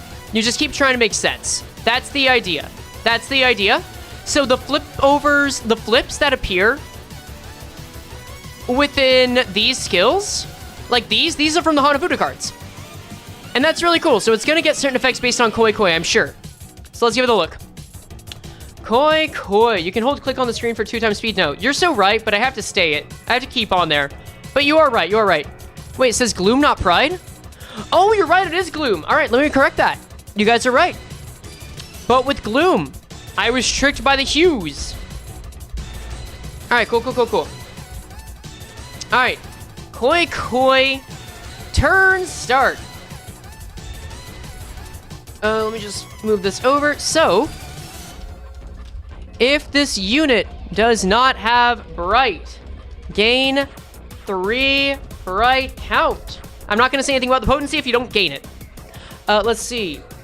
Turn start. I'll just tab over. If this unit does not have a suit in hand, gain random suit based on leftmost skill slot. Sure, okay. So I assume we're going to be managing these. That makes total sense. Combat start. Let's see. I'm just going to read this before I start typing. When you use a base skill or an e.g.o skill on its leftmost skill slot, activate the following. Convert the hand on itself to one of the following to the use skill's affinity. Okay, so you convert it. You change the skill. If the skill was either Sakura Sen or an e.g.o skill, gain Bright Potency. Just so we got a little surprise, that's the skill 3. If the skill's affinity matches the affinity on the current hand's description. So, basically, thus forming a hand Is forming a hand like something we'll see here? I'm gonna assume it just means you match it. I'm gonna assume it means that you match it. You match, if you already used Wrath and you had Pine Crane and you use Wrath again, you form a hand. That's how that works. Thus forming a hand, like this is the closest we're gonna get to an explanation. So I'm just gonna say, change the suit in hand to the same color as the one in the leftmost skill slot. If the skill matches existing hand, form a hand. That's it. That's all it means. That's all it means. And then activate the following. When forming a hand, gain bright potency. Cool. That's one. If this unit formed hand last turn, this turn succession. Ooh. When forming a hand for consecutive turns. On hit with said skill, inflict Tremor Burst. Tremor Burst. X percentage in e.g.o resource corresponding to skill's affinity. Chance of gaining e.g.o resource. And also, at skill effects end. What? Hold on. Oh, at 5 bright or at 0 bright count, use Kozon. What? Okay. Okay, this doesn't apply when you've used hand for consecutive turns. If at 5 bright P or 0 bright C, use Kozon. Oh, wait. At the skill end. Okay, at skill end. And... Hold on. And that's just at any. You don't have to form a hand, right? When this unit uses a base attack skill or an e.g.o skill from its leftmost skill slot, activate the following. Yeah, no, it's just on use. You don't have to form a hand. You don't have to form a hand whatsoever. Okay, that's fine. That's already pretty good. I'm wondering how important these will be, but we'll find out, I'm sure. All right, and then next passive, stacking the deck. Let's just see if Chad has any thoughts yet. Wait, what? Hold on. Wait, she's not discard? Okay, so I studied discard for nothing? That's fine. Honestly, that's fine. Wait, she is discard? She's 100% discard? I'm just gonna check. I'm just gonna check. Discard. Tremor, shrinking. Discard. Okay, she's discard. Okay, I studied that for something. It wasn't wasted. Sorry, spoiler alert. Okay, she is discard. Okay, stacking the deck. I feel relief. I feel like my video will have purpose now. Oh my god. On tails, hit, heal SP, deal more damage against targets in low morale or panic states. Okay, I'm just gonna put this out there right now. Let's just do this. Use Christmas Nightmare. It's begging for it. It's begging for Christmas Nightmare. All right, yeah, this is a shrinking unit. We'll just put summary, shrinking. Plus a lot more. This is gonna be fun. Use collab e.g.o? No, well, I mean, I guess it's sinking. We'll see. But also support passive. Support passive, support passive. So let's just make space here. I know you can't see the dock, but I'm trying to make it look clean. Just so it's easier to use, because y'all will appreciate that. When I like the least age, SP use the base attack skill to head sit.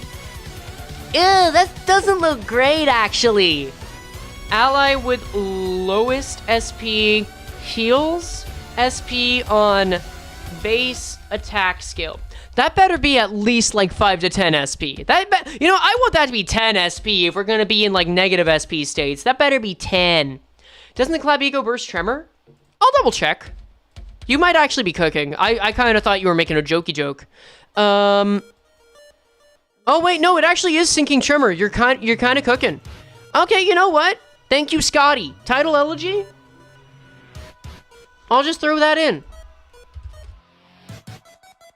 Or title elegy, I guess. I don't know, I feel like the low morale deal makes it more of a Christmas Nightmare one, but title elegy is not bad if somehow you have title elegy, but not Christmas Nightmare. Anyway, set yourself in the vid, TBH? Yeah, I did, but I forget things. I forget things I say. It just happens. All right, let's go into the skills. As always, let's start off with the counter. Not the vision. Let's go into breakdown. 5 sin affinities. Oh my god, that is juicy. Okay, this is already good for solos. This is already a good setup for solos. It's promising. We're getting into skills. Screw it. I forget what is this from? Where is this from? Future Tactics? The Uprising? Screw it, I'll take it. This is Texas style. Because there's Zayn is Gloom? That's true. Hello, Blue Moon. We're assessing Ishmael's skills right now. Yeah, alright, cool. Alright. Clashable counter. Alright, let's see. Combat start effects. Alright, let's see. Discard X skills in the lowest rank in all this unit's skill slots. Very simple. Discard... Wait. Discard... Yeah, okay, I actually should use X skills.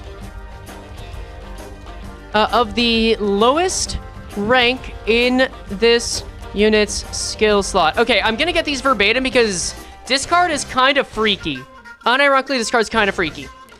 Discard specifically. If the skill is equipped on this unit's leftmost skill slot next turn, convert the suit in the unit's handout itself to a random card suit that corresponds to one of the unit's base attack skills. Convert to random hand if in leftmost slot. Combat start, X% chance to gain bright potency. Yeah, no, I actually do need to put it verbatim here. To gain bright P. And then on use. Discard's such a fucking freak, man. Sinking count and tremor. Okay, sure. Or wait. Gain coin power for every bright potency. Really? Coin P based on bright P. Coin effects. Sinking C. Tremor P. Alright, simple enough. I'm a little afraid of that discard. I really would like to know the deets on that, but let's see. Let's go now into the skill 3-2. Skill 3-2. Kozan. Alright, what do we have? Unclashable for 1. The skill does not trigger defensive skills, and you can't reuse it. Fair. Doesn't trigger def skills, can't be procced again by other effects. Alright, next. Doesn't Maggot need Gluttony? Oh, wait, you might be right about that. Either way, I think Ledger Domain still does enough. Let me actually go up and put down Ledger Domain if I didn't already. I did. Okay. Anyway. At less than 3 bright, cancel this skill and gain attack power up? Really? Interesting. Okay. At bright, undo its use and gain attack power up. Very cool. I actually think that's pretty funny. And then, oh, let me just put this here. And then at 3+ bright, gain the following effects based on potency. Okay. Gain the following effects based on bright P, if at 3 or more. You get per more damage per potency. All right, sure. Not enough funds, not off. Play a different game. Nah, you gotta play it. We're talking about Ishmael's maggots. Oh, I getcha. Let's see. At 4+ potency, gain base power. More base P at 4+. And then on hit with the final reuse coin, trigger tremor burst. Wait, what? On hit with the final reuse coin, trigger tremor burst. Tremor burst with final reuse coin at 5p. Got it. Okay, which means we're reusing the coin. Let's see where this comes up. Skill end, all bright on self expires. Okay, skill end. Let's see. All bright expires. Convert the suit in unit's hand to a random suit that corresponds. Okay. We'll say start new hand. Start new hand. Well, that's what we'll call it. We'll call it starting a new hand. And then gain bright P based on unused coins. Okay, and then coin effects.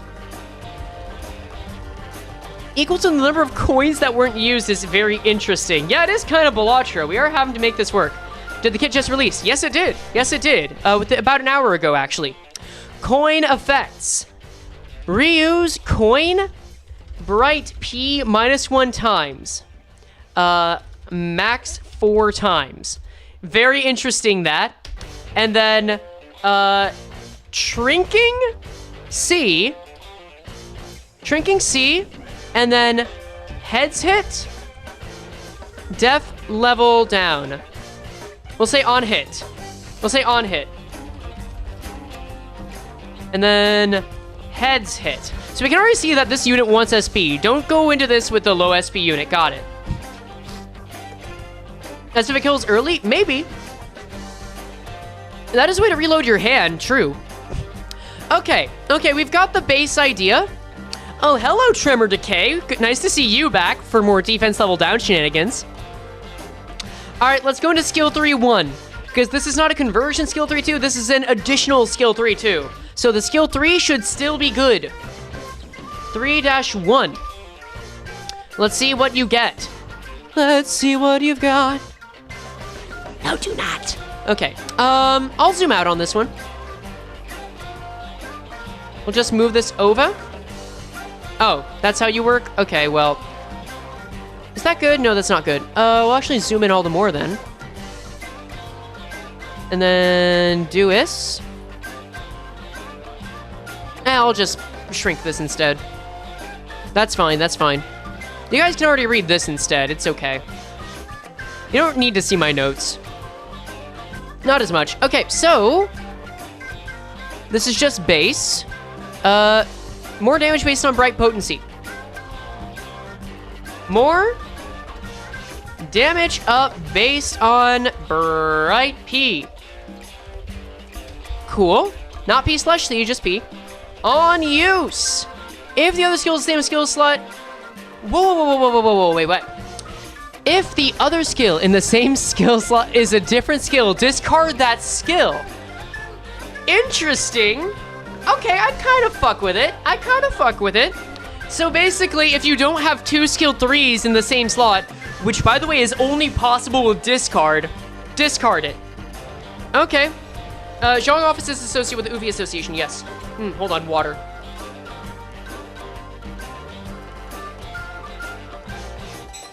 Oh god, cold water is so nice. So it's a forceful resonance, yes. Decay was introduced by the Oofy. Wait, you're so right, actually. That's true. Okay. Discard other skill in slot, if not the same. We'll just say that. And then gain coin P based on shrinking. And then coin effects. Let's see, shrinking count. Shrinking count plus sinking C on heads. Actually plus shrinking count on heads. We'll just say that. We'll just put that there. Coin effects, and then if target is either amplitude conversion or amplitude entanglement states, this coin deals more damage. Okay. Damage plus if in amp con or amp ent. Convert to tremor decay. Okay, that's nice. Hello. Second coin is potency, by the way. You're right. So tremor or shrinking P plus C. Thank you.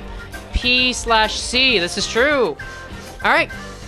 No, this works. Okay, so not the most impressive. It is starting to look like Kozan is the main priority here, but I mean, it's still a discard ID. You're still gonna get a lot of shit for it. Let's see. So now we go into S2. All right, next up, what do I want to change this to? Let's put it up some e.g.o music. I haven't even played Bayonetta, but man, the music goes hard. All right. So next, skill 2. If the other skill in the same skill slot is a different skill, discard that skill. Let's see. Wow, okay. That's very interesting. So it is a new discard mechanic. On use, discard skill in slot if not the same. Which actually means you have to think about how this is going to work, because you might accidentally discard a skill 3. That's kind of interesting. All right, cool. And then gain coin P based on shrinking. And then coin effects. We've got inflict shrinking P.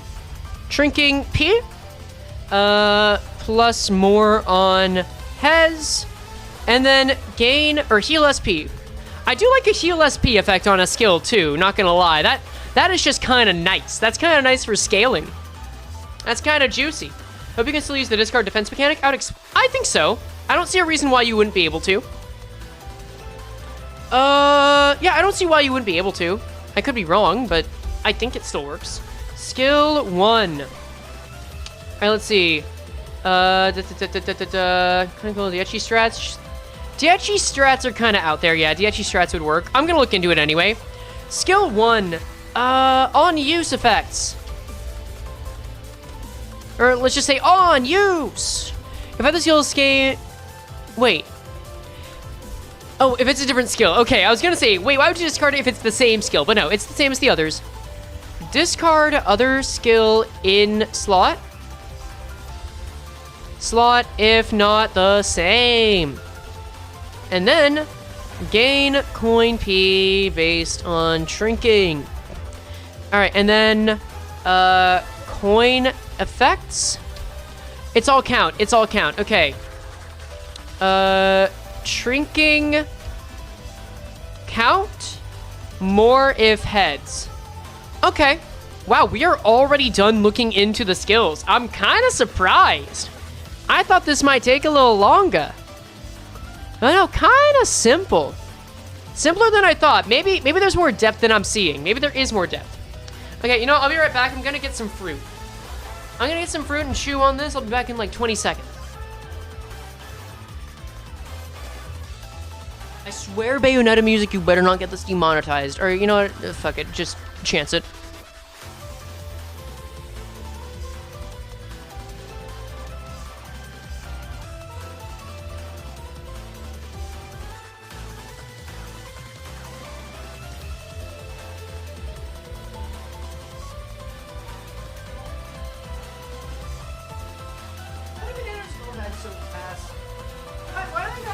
So fast. Man, this thing's already brown. We bought it like 2 days ago. Damn it. Oh. Oh well. Alright, let's see. So I think let me just think about this while I chew.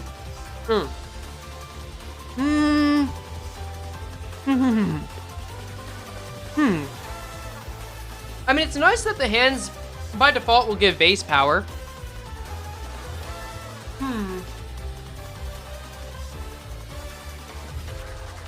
Hold on. Okay, before we dive into this properly, we do need to, or rather, before we dissect this and figure out the vision properly, we do need to check out order of operations here. Let's also throw out something else that's kind of nice. Higher energy, let's go. What's your conclusion? We're getting to it. I want to know if you gain the base power before or after you change the hand. I would assume that it's after it decides what hand, or no?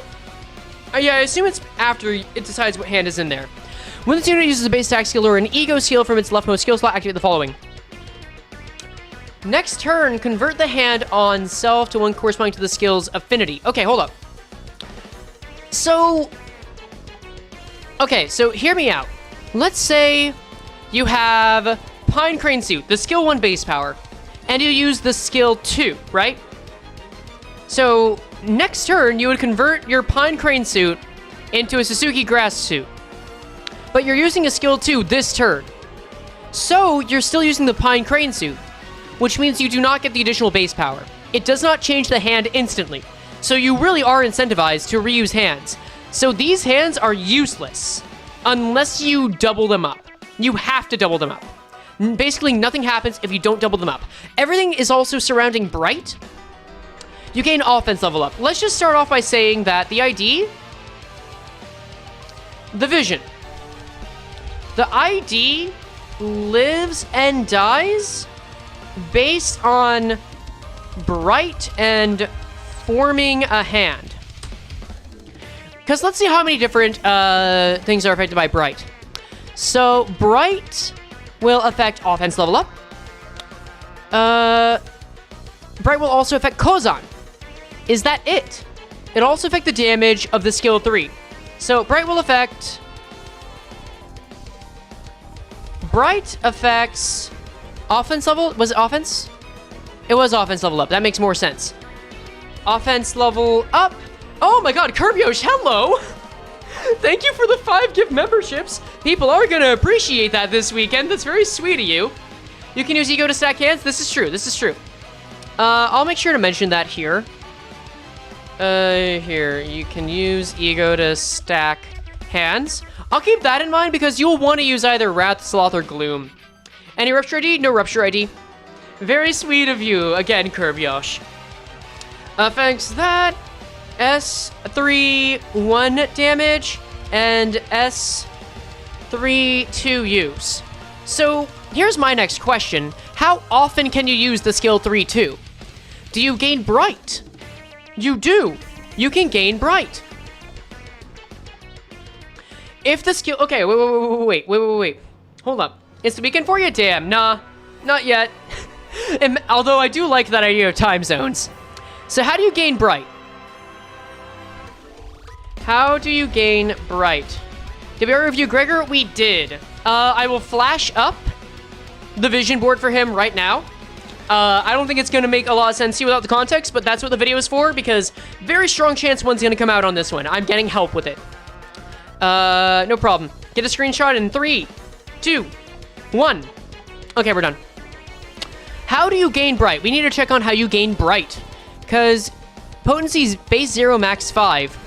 So you get 0 potency at the start, and you lose count, which means that you are just going to slowly gain it over time.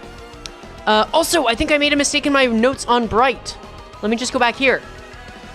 Passives. Bright.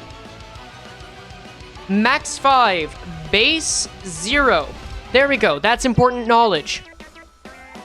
All right, how do you gain Bright? You gain Bright, for 1, by using Sakura Sen. When this unit uses a base attack skill or an e.g.o skill from its leftmost skill slot, it was either Sakura Sen or an e.g.o skill. Gain Bright potency. So you actually gain Bright by using e.g.o. That's interesting. Using e.g.o or S31. That's how you gain Bright. That's one option. If you form a hand, you gain Bright potency. Forming a hand. That seems to be it.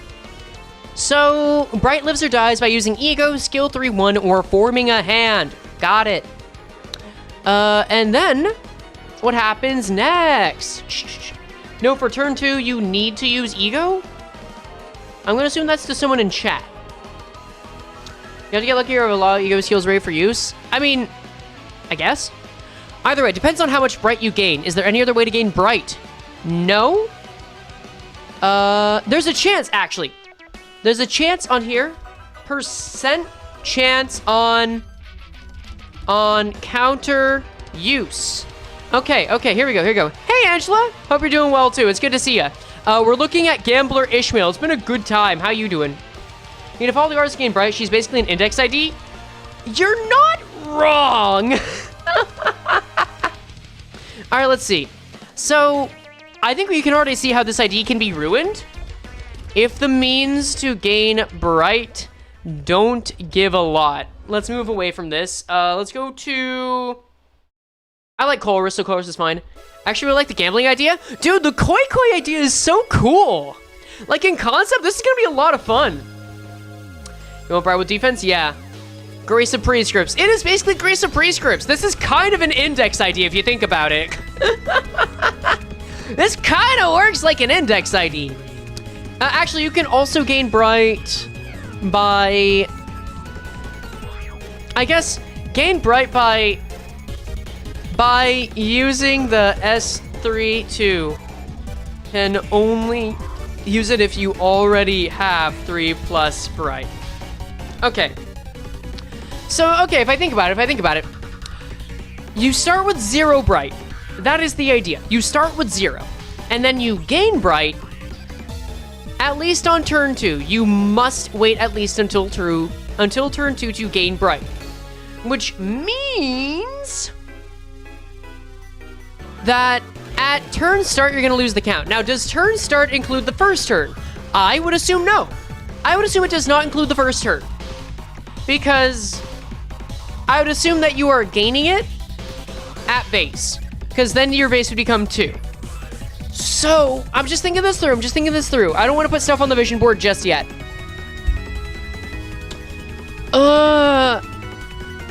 So the easiest way, if you're starting off, you would want to start forming a hand or getting to your skill 3 ASAP.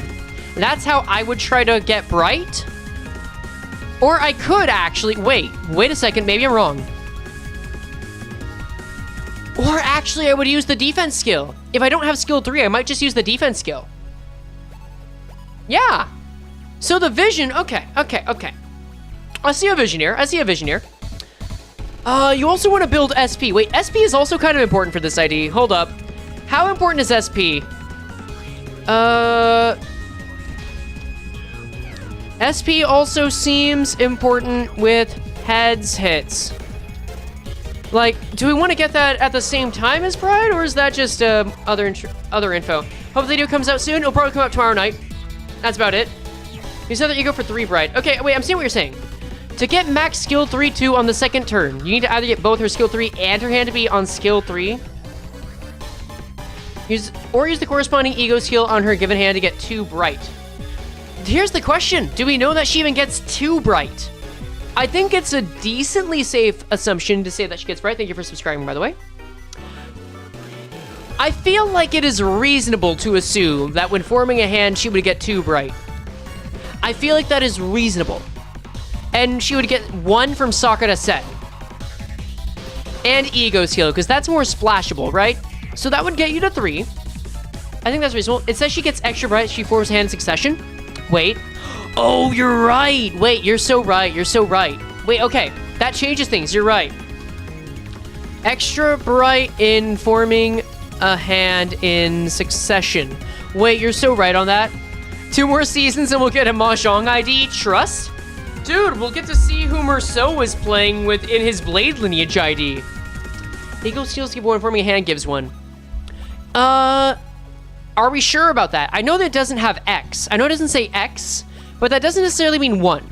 However, let's assume it says 1. Let's assume it says 1 for now. Let's say that you work on forming a hand, right? You work on forming a hand. So combat start, you've got a base attack skill. Cool. Let's say it's Sakura Sen even. You get 1 based on that. Next turn, you use that, you form a hand. You get Bright Potency. Oh, this doesn't loop. I don't care. You gain Bright Potency, you're at 2 Bright.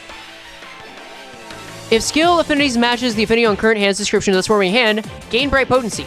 So you get 3 Bright Potency already from turn 2 if you use skill 3 twice in a row. Okay, I see. Or if you can use a Gloom skill outright, or use the skill 3 on turn 2. I see the vision here. Yeah, okay. Sure. And then you can almost assuredly get to 5 that way. Ooh. Okay. What happens if you use an e.g.o skill that doesn't match Wrath, Sloth, or Gloom? Because none of the suits would correspond, we should just gain a random one? She would probably lose it and then gain a new one turn start, so you would want to use the e.g.o skills not on the first skill slot if you were giving her multiple slots. That's the idea. Yeah, okay. So you would probably want to use the same skill over and over if possible. Ooh, okay, this is kind of tricky. Use same skill over and over if possible. Did you cover Gregor first? I did. You'll have to go back in the stream for that. We've already gone back a couple of times to talk about it, so I'm just gonna focus on this. Let's pause this for now. Might not be so bad to have +1 bright only when gaining. Let's pause this for now and look at SP so that I can get the other side of the vision. Because we got heads hit, heads hit, heads hit, heads hit. No heads hit, heads hit, heads hit, no heads hit. Heads hit, inflict defense level down, no heads hit. There are a lot of heads hit effects. I would not say that they are the most important. I would say SP gain is secondary. However, while there are many heads hit effects, SP feels secondary to the point you more just don't want to lose it instead of focusing on gaining it fast to scale. Yeah, okay. And then someone mentioned the other passive. On tails that heal SP, this is true. This is true. This is worth keeping in mind. Oh, whoops. Also, passive regens SP on tails hit. This is true. So you do get a little... You do get a little bit of a constellation prize. Okay. Let's go to the actual ID. Let's go to the actual strat. Let's go to the vision board. So, I'll just open recent. Hit vision board. Okay. So, phase 1. It all revolves around bright. We'll just paste this here. Paste it here to new layer. All right, we're getting to the proper vision board. We're getting to it properly now. Actually, I'm gonna get some different music for this. What do I want to put up? You know, let's do a classic. Yeah. Okay. So bright. If we go into phase 1, let's actually make this black text because I think black text looks better. And then set text to 160. Phase 1. Bright is at 0. So we'll say 0 bright. Actually, we'll make that white text. I think that looks better. Yeah. Yeah. There we go. 0 bright.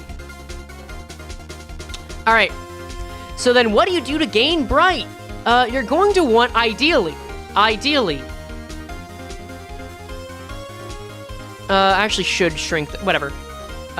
Dupe skills to...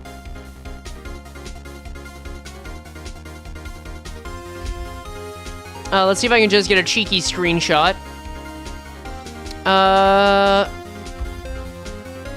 Dupe skills to thus forming a hand. There we go, it's a little cheeky, but I think it's funny enough. Paste. That's so fucking tiny, man. Layer, scale layer, 400. Is that gonna be large enough? Yeah, that'll do, that's fine. Dupe skills to thus forming a hand. So, in other words, let me just do this to make it easier to see. Because this should make more sense. We'll do... Yeah, you know what? I'll make it grammatically correct. I see it. I see it. We'll duplicate this. Duplicate layer. Duplicate layer. Duplicate layer. Actually, duplicate it twice. Why did I dupe sloth? Whatever. Duplicate layer. Oh, I guess I did want to dupe sloth, didn't I? Alright, so... Get this. Get this. Get this. Get this. Oh, you know what? I'll make it look good. I'll make it look better. We'll make it look like this. Yeah. A little prettier, a little prettier. I like it. And then skills. We'll just dupe that. Why am I maxing the sin of the ego again?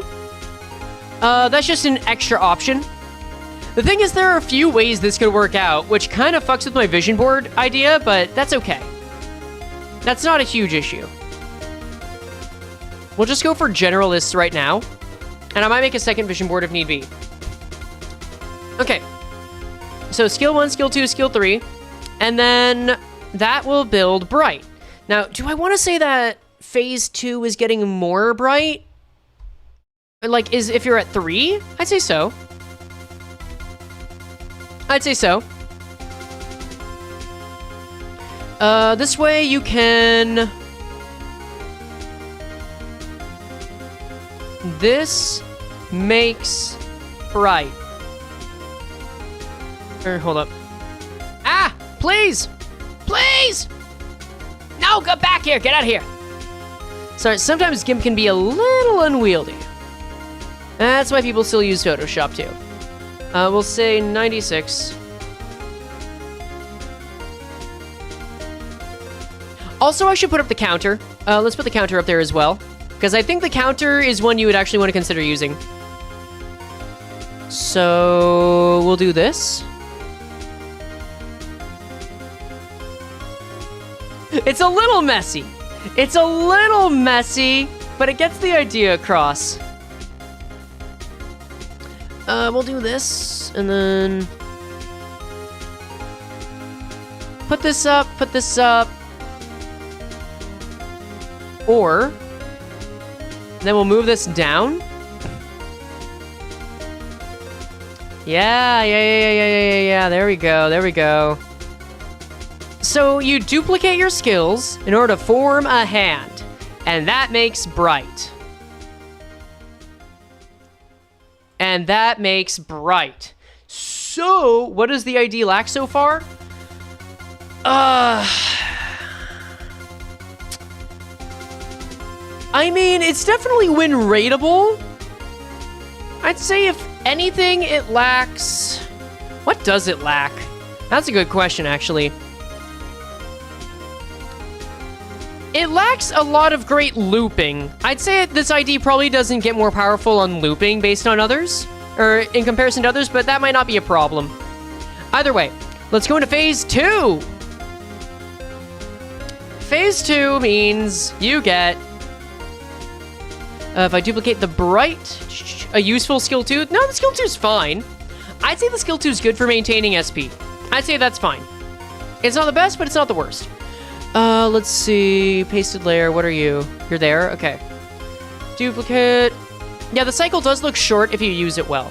So we'll say, go back to white text. I don't know why I did the text this way. I'm doing y'all dirty.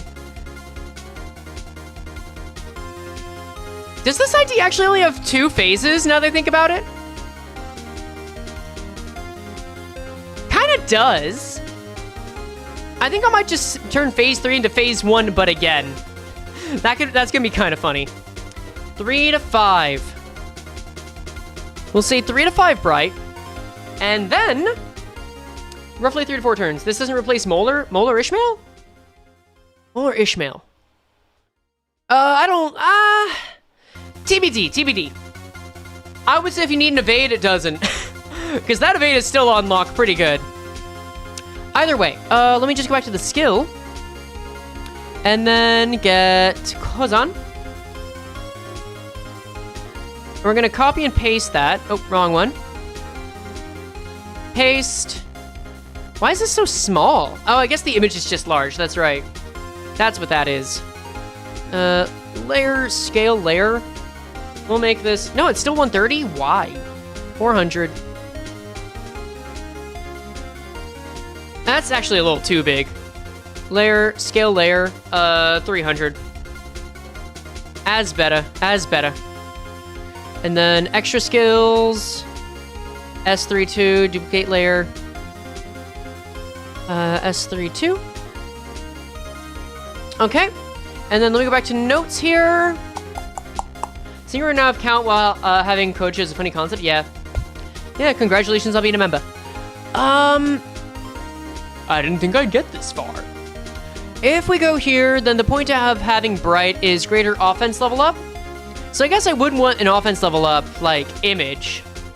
Sure. I guess. I have to find it now, don't I? Oh. Go to O. Oh, I skipped it. Here you are. We'll just put this here. And then, this is getting a little much. Let's move over to... You know what? Let's just get something reliable here. That's better. Okay, and then paste this. Scale Leia. 300. Oh, that's way too big. Scale Leia for 200. Doo-doo. There you are. That looks better. Sure, that makes enough sense. To new layer. Okay, so then once you have this, you want to start using Kozon. Technically, when the count gets to 0, you'll also use Kozon, but you'll get a stronger Kozon by using this Bright, right?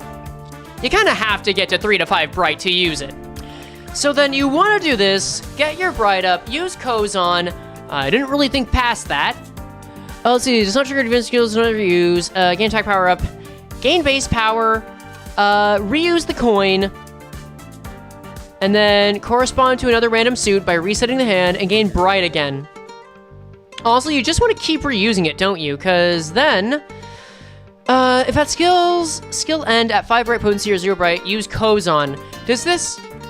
It does inflict tremor and sinking count, which is good for consistency at least. That's nice. Let's see. So sorry, it feels like I'm kind of jumping around here without really keeping on to anything, but the way I see this, you spend the first turn or 2, maybe 3 if you're a little unlucky, building up to Kozon. You use Kozon at the end of a skill, which is generally a nice addition. And then you get Bright again. So, I think this is actually still pretty simple. Okay, I can explain this. Hold up. We'll say this. Hold up.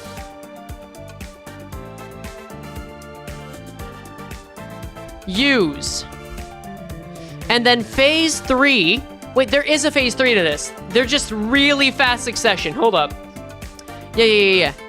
Duplicate layer. Okay, wait. You've been helpful. If you use your skill 2 for a hand, you are naturally incentivized to use your skill 2 again, which means you're eating -6 sinking count. Are you? Let me go back to the skill 2, because that is worth noting. Where am I? Okay, here. If the other skill is... That is actually true. That is actually quite true. That is very count negative. And it doesn't apply sinking count here. And this also applies sinking count. Okay, skill 2, yeah. Keep in mind the skill 2 is count negative. I'll keep that in mind. You know what? Yeah. You know what? That's a good note. Good on you, Orion. S2 is very count negative. Also, I didn't set Hell's Chicken to loop? What kind of plebeian am I?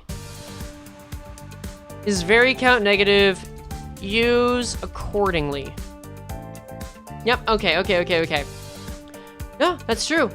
Also, as soon as you did that, you just like don't have any other skill 2s to make hands with. Really never use it. Yeah, I think there's a case to prioritize it for later, unless you've already got a lot of sinking count.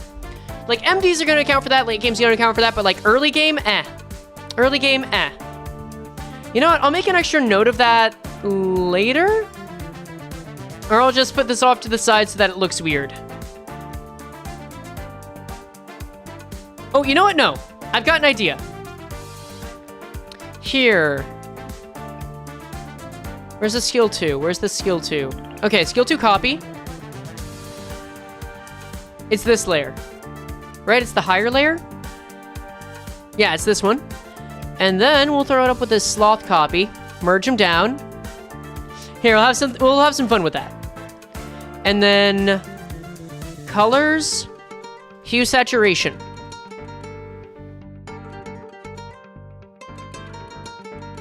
There we go, that's better, that's better. You can use it if you need to, but it's a lower priority. All right, and then let's go to phase 3. All right, phase 3. All right, we'll take bright again. So phase 3 is a lot like phase 1, really. Duplicate layer.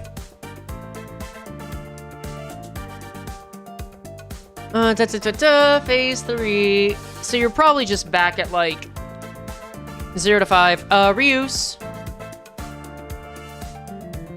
I'm probably gonna change this one the more I study it, because that just tends to happen when I get to script writing. 0 to 5. I'll use this here. Build SP.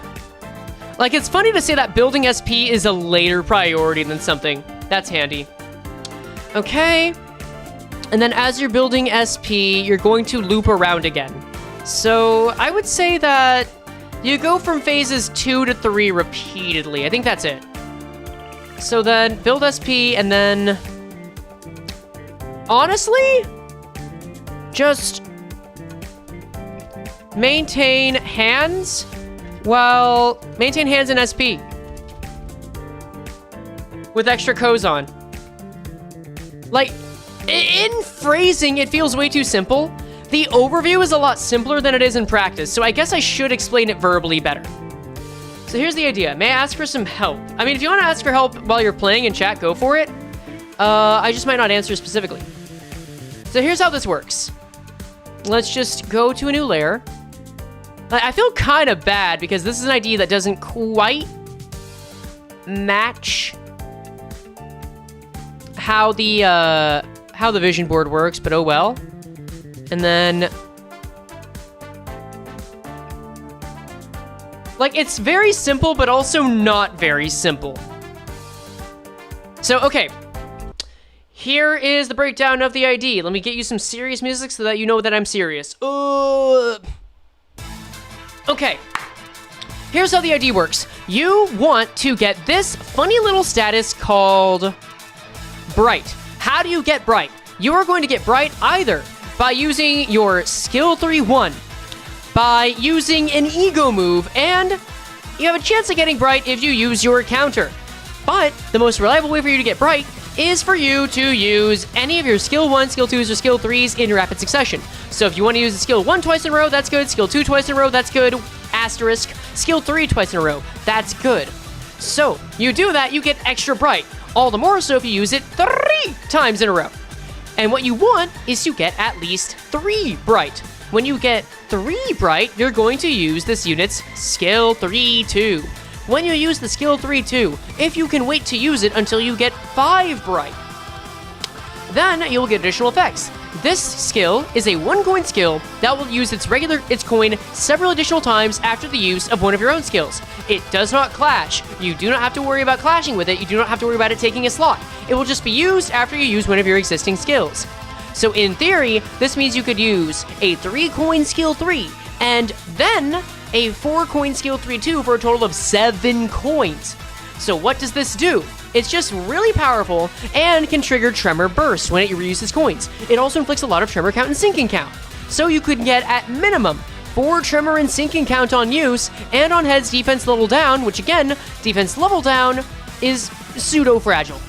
Also, once you use the coin, Bright, you will get Bright back, which means that the more Bright you have used, the less Bright you get back, which means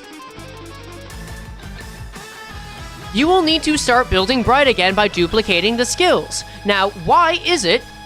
And then also, you also want to build SP. You're going to naturally do that in the process, but there are a lot of heads hits. So in the process of doing this, in order to maximize how well this works, you want to maintain your hands in SP. Maintaining your hands gives you additional coin power. It's not 7, it's 8, it's 5 potency minus 1. It's reuse. Right, no, it's reuse. You're right, you're right. It's 4 reuses, 1 use of the coin, 3 coins. You're right, you're right. Also, let me just double check one thing on the skill. That's the wrong one. Yeah. Anything but the skill 1 has 3 coins. So anyway, the more skills or the more coins on this you didn't use, the more bright you get back so you can use it again. In the meantime, after you've used bright, or after you've gotten bright enough to where you feel comfortable with it, building SP and maintaining your hands is the next best way to maintain power. You can also use your e.g.o skills to maintain bright. So later on, you won't just have to reuse these skills, you can use e.g.o. In fact, I'll even just add that to the notes right now, because that's kind of important. With e.g.o. as an option. So, it's kind of simple to use it, almost to the extent where you could technically win rate with it, but not quite. It also gets a little more complex because the ways of getting several hands involve discarding. So, all 3 of these base skills will check about on the other skill in the slot. So let's say that I have a Gloom skill and a Wrath skill over here. If I use the Gloom skill, it will check, is there another Gloom skill up here? No? Well, this is gone. And then we'll get the next skill in the chain to come down. That is how the discard works with this. The goal is to make sure that you get the same skills up here as often as possible so that you can continuously use them. So in theory, you could get bright very often by repeatedly using the skill 1 because that comes up most often. You would get the most amount of bright, which means you would proc it the greatest number of times. There is some reason to not use the skill 3 and go for a Wrath e.g.o as well and go max Wrath. So in theory, you actually do have a lot of reason to use these more often and this less often beyond the count. That's actually nice. So you want to have Wrath, Sloth, and Gloom on Fundamail? Yes, on Fundamail, yes. But Wrath and Sloth, I would say we know enough now that it's most important. Unless you really just want to start spending it and get the skill 2. I think Orion was right. I think using the skill 2 is the lowest priority. Skill 2?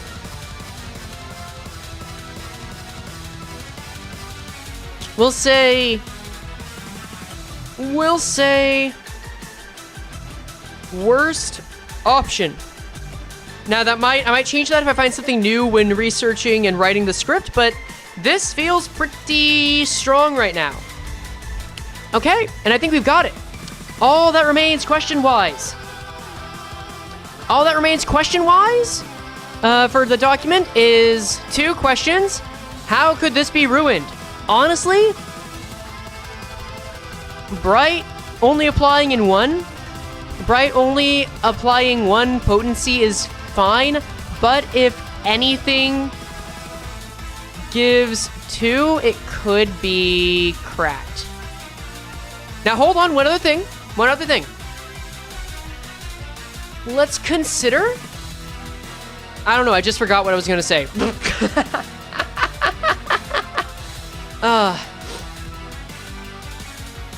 No, I legit was gonna say something. There is something that could ruin this skill in a way. Wow, why can I not remember what I was gonna say? I think I just got distracted by the joke, damn. Convert hand self convert swing to infinity, use skill to Sakura, send of skills infinity, yeah, no. But whatever. If it's important, it'll come back to me. It's fine, whatever. But no. It could be cracked if this gives 2 instead. But it could be bad. Could be bad if count app is low. Could be bad if base skills have low coin power. Like, I'm not gonna complain too much if Kozan doesn't do a lot. It's already guaranteed to apply 4 to 5 tremor and sinking count. Or at least be neutral because, you know, it still hits with a coin. But either way, there's that. Oh, how else could this be ruined? The discard skill and the fundamentals do work out well. Offense level, even if this is at 1, is kind of fine. A base 5 extra offense level is okay. If Sakura Sen is bad... target's entertainment, nah. Does she replace Muller Ishmael on a sinking team? The count so far looks pretty good. Let's compare. Like, if we're looking for sinking, and if we're gonna ignore this for a sec, like 2 sinking count, inflict 6 sinking, but I mean, there's still good sinking count. It just resets potency back to 0. Yes. Code exists for all sinking count issues.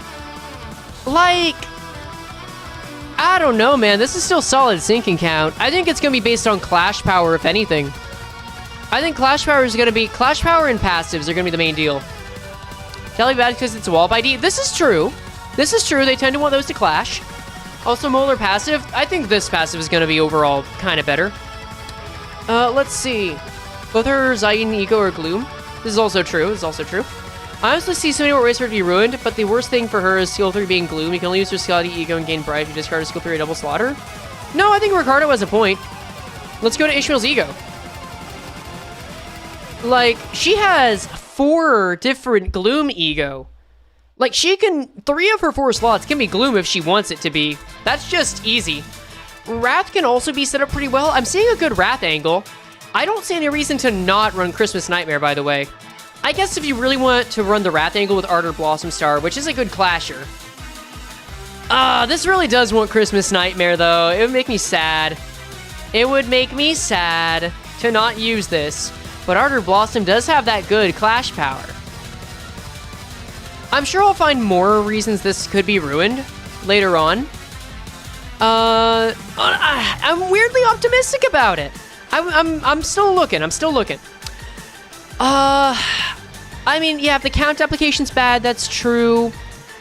If the regular clash power is bad, if the coin power upgrades are bad, if the headset upgrades are bad, but honestly, that's kind of minor. Like, the character feels fine. I guess one way to say it's bad, you know what, I'll give you this.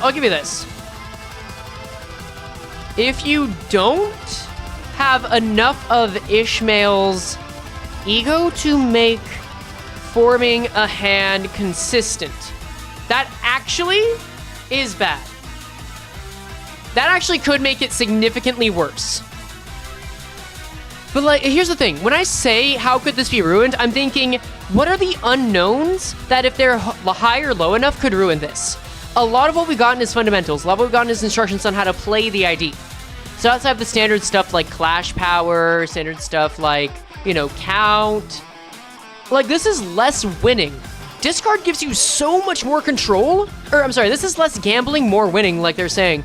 Discard gives you so much more control over what you have in your hand, it's ridiculous. Discard is the only way you can get 2 skill 3s in the same usable skill slot. It can get ridiculous if you know how to use it, man. It's wild. Oh, wait, no. I think I found it. I think I found what I was gonna say. Hold on. If at skill's end, at 0 bright count, use Kozon. So if you have not built bright, or at 0 count, hold on. Gain bright potency next turn equal to the number of skills that weren't used. Okay, so what are the instances where you would run out of count before potency? Let's address that. Let's address how this works. Yeah, discard is stupid good. Discard is like incredibly good, just incredibly complex, so no one thinks about it. I suppose if you just win rated randomly, you could just never get enough potency, I suppose? Because the magic number is 3 here. Yeah, you could get unlucky several times. Even if you win rate, though, these will still discard skills that are not the same. So you will probably luck into getting some bright. Don't make consistent hands, you almost have to do that on purpose. Like, I'm not saying that the chance is guaranteed for you to get a hand if you win rate, just because it discards. But the chances are still decent. So if you don't make consistent hands, sure, you're not gonna get bright, but it feels easy. Like, even if I give this the low and common denominator and say every way of getting bright potency, bright potency, bright potency, bright potency only gives you 1, it still feels pretty likely that you're gonna get it. They're making discard win rateable, exactly. I guess the only way would be if you, like, only use the counter. But even counters are used with intent with these. It's just very interesting. If at 5 bright or potency or 0 bright, like, I'd almost want I wonder if there's a way you could reduce your bright on purpose, but I don't think so. Yeah, I'm sorry. I'm trying to find reasons to find a lack of confidence in this ID. Maybe I'm just bad at finding a lack of confidence. Maybe I should consider that the skill 2 is just the worst part of it, and that the count numbers would be the main deal. Maybe I should consider that Tremor Decay, honestly, it's just a base upgrade for Tremor. What can I say? It's just better. It's just better Tremor. I don't think this is bad. I think this is solid. I think it takes skill to use it at its best, but it's still ultimately win rateable. I don't think it's going to be easy for this to be ruined. I'll have to find something when I'm looking into it. But I think the biggest reason it could get ruined is if you don't have any of Ishmael's e.g.o. Any Gloom or Wrath e.g.o. as well. So let's look at team comps. Optimism's a good thing, I know, but people have been saying that in my kit reviews that I've been too optimistic, and I think that's literally because I don't try to find ways to be pessimistic. I don't try to be optimistic, but like that's just how I am as a person, so that's how it turns out. Any hoodle. Let's go back to Limbus Company. She is a Tremor sinking unit. Let's take a look at sinking units. I think she will want to be a part of the e.g.o team. I think e.g.o team would be good, especially in Mirror Dungeon. Mainly for discard synergy and MD. Optimism isn't a bad thing? Yeah. It's not a bad thing, but like, for the sake of reviews, I feel like being more candid is handy. I feel like there is a time and a place for not always being optimistic. I think optimism in general is good. I think it's more like, I gotta find reasons to not give people a bad positive impression, or a false one. Hello, Beanie.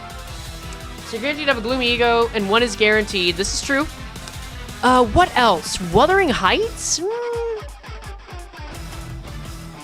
Wuthering Heights, eh? Wuthering Heights, eh? This isn't really a resonance ID either. Like Gloom Res, Wuthering Heights is eh. I'd say any sinking in general is good. If I go back to the Tremor units, I guess Tremor is good because of amplification. Oofy Heathcliff is good.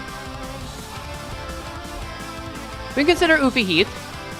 Wuthering TBH, I wouldn't say Wuthering's the main priority, it's just sinking in general. I think T-Corp is decent. T-Corp plus e.g.o sounds fun. Verify. Anyone have any other thoughts? Because if not, I think we've got it. I think you just need Sagor Proom, 2 Route 2 Gloom, and a chance for fun 2 Gloom, next chance, but watch for Ishmael. Butterfly from Solomon gives SP, right? I mean, yeah. Yeah, Butterfly does give SP. There are other ways she can get SP, though. Like, when hit the attacker heals the living 5x4. It's just not a lot of SP is the deal, and she has other ways to gain SP. She's got her own generations.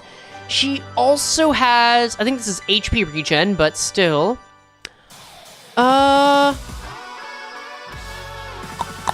Okay, it's not SP regen, but still. Oh wait, no. Upon death, last attacker heals 3 SP. Technically, it also heals SP. Sure, whatever. I think we've got it. I think she sounds fun in solo with max skill 3. I think this is an incredibly fun ID to solo with. I would recommend this as a solo because discard IDs are really fun to solo with from what I found. How's the maggot gonna do, by the way? It inflicts sinking. That is something. Oh, wait. Oh, wait. HFDM kind of looking nice with this one. Oh, wait, and Sloth Pride. Wait, 100-footed Death Maggot? Kind of nice. 100-footed Death Maggot. Kind of nice, though. Alright. Capote is burn, I don't care. Ardor Blossom Star burn, I don't care. This is for Wrath Angle. I think I'll just have to consider which of the scales is best. But no, overall, I think it's good. Unless anyone else has additional thoughts, I think we've worked it out. If you try to mix them, the Tremor eats the sinking, and Tremor isn't very functional without some key IDs. Tremor eats the sinking. This is true, because Tremor only eats itself. We'll say limit, verify, but limit the number of Tremor IDs. Nah, Orion, you cooking. You cooking on that. They have very high coin amounts and tremor IDs. This is true. Okay, I think we've got it. So overall, these are both pretty good IDs. Ultimately simple. It's just Ishmael is a little more complex in practice.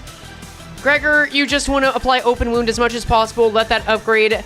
Kill your enemy with death by 1,000 cuts. They die, you reset. Ishmael is more focused on herself and maintaining bright. Duplicate your skills. Skill 2 is at the lowest priority. Use your skill 3 too, and then build up your SP and everything else alongside it again. Ultimately very simple. You just want to be aware of how discard works, so that you keep using the same skill over and over and over. I'd say go for your skill 1 because that's most consistent one. Skill 3 because that's your most powerful one. That is the idea. But overall, that is going to be it, y'all. I'm going to work on a script after taking a little nap because I only got 5 hours of sleep, and then get a video out hopefully tomorrow night. Thank y'all very much for watching. We've got the Discord. We got the Discord link in the description. If you want to keep yapping about it more there, or get updates, and we'll catch you later. Oh, right. Expect a new video with an e.g.o ranking this weekend with Apollo VA. It'll be fun. I'm also very hyped. We'll also be streaming when Walp comes out. I just need to make get the thumbnail and the stream up. And I ran out, take it as pessimism, you're good. I think that covers everything. Bye!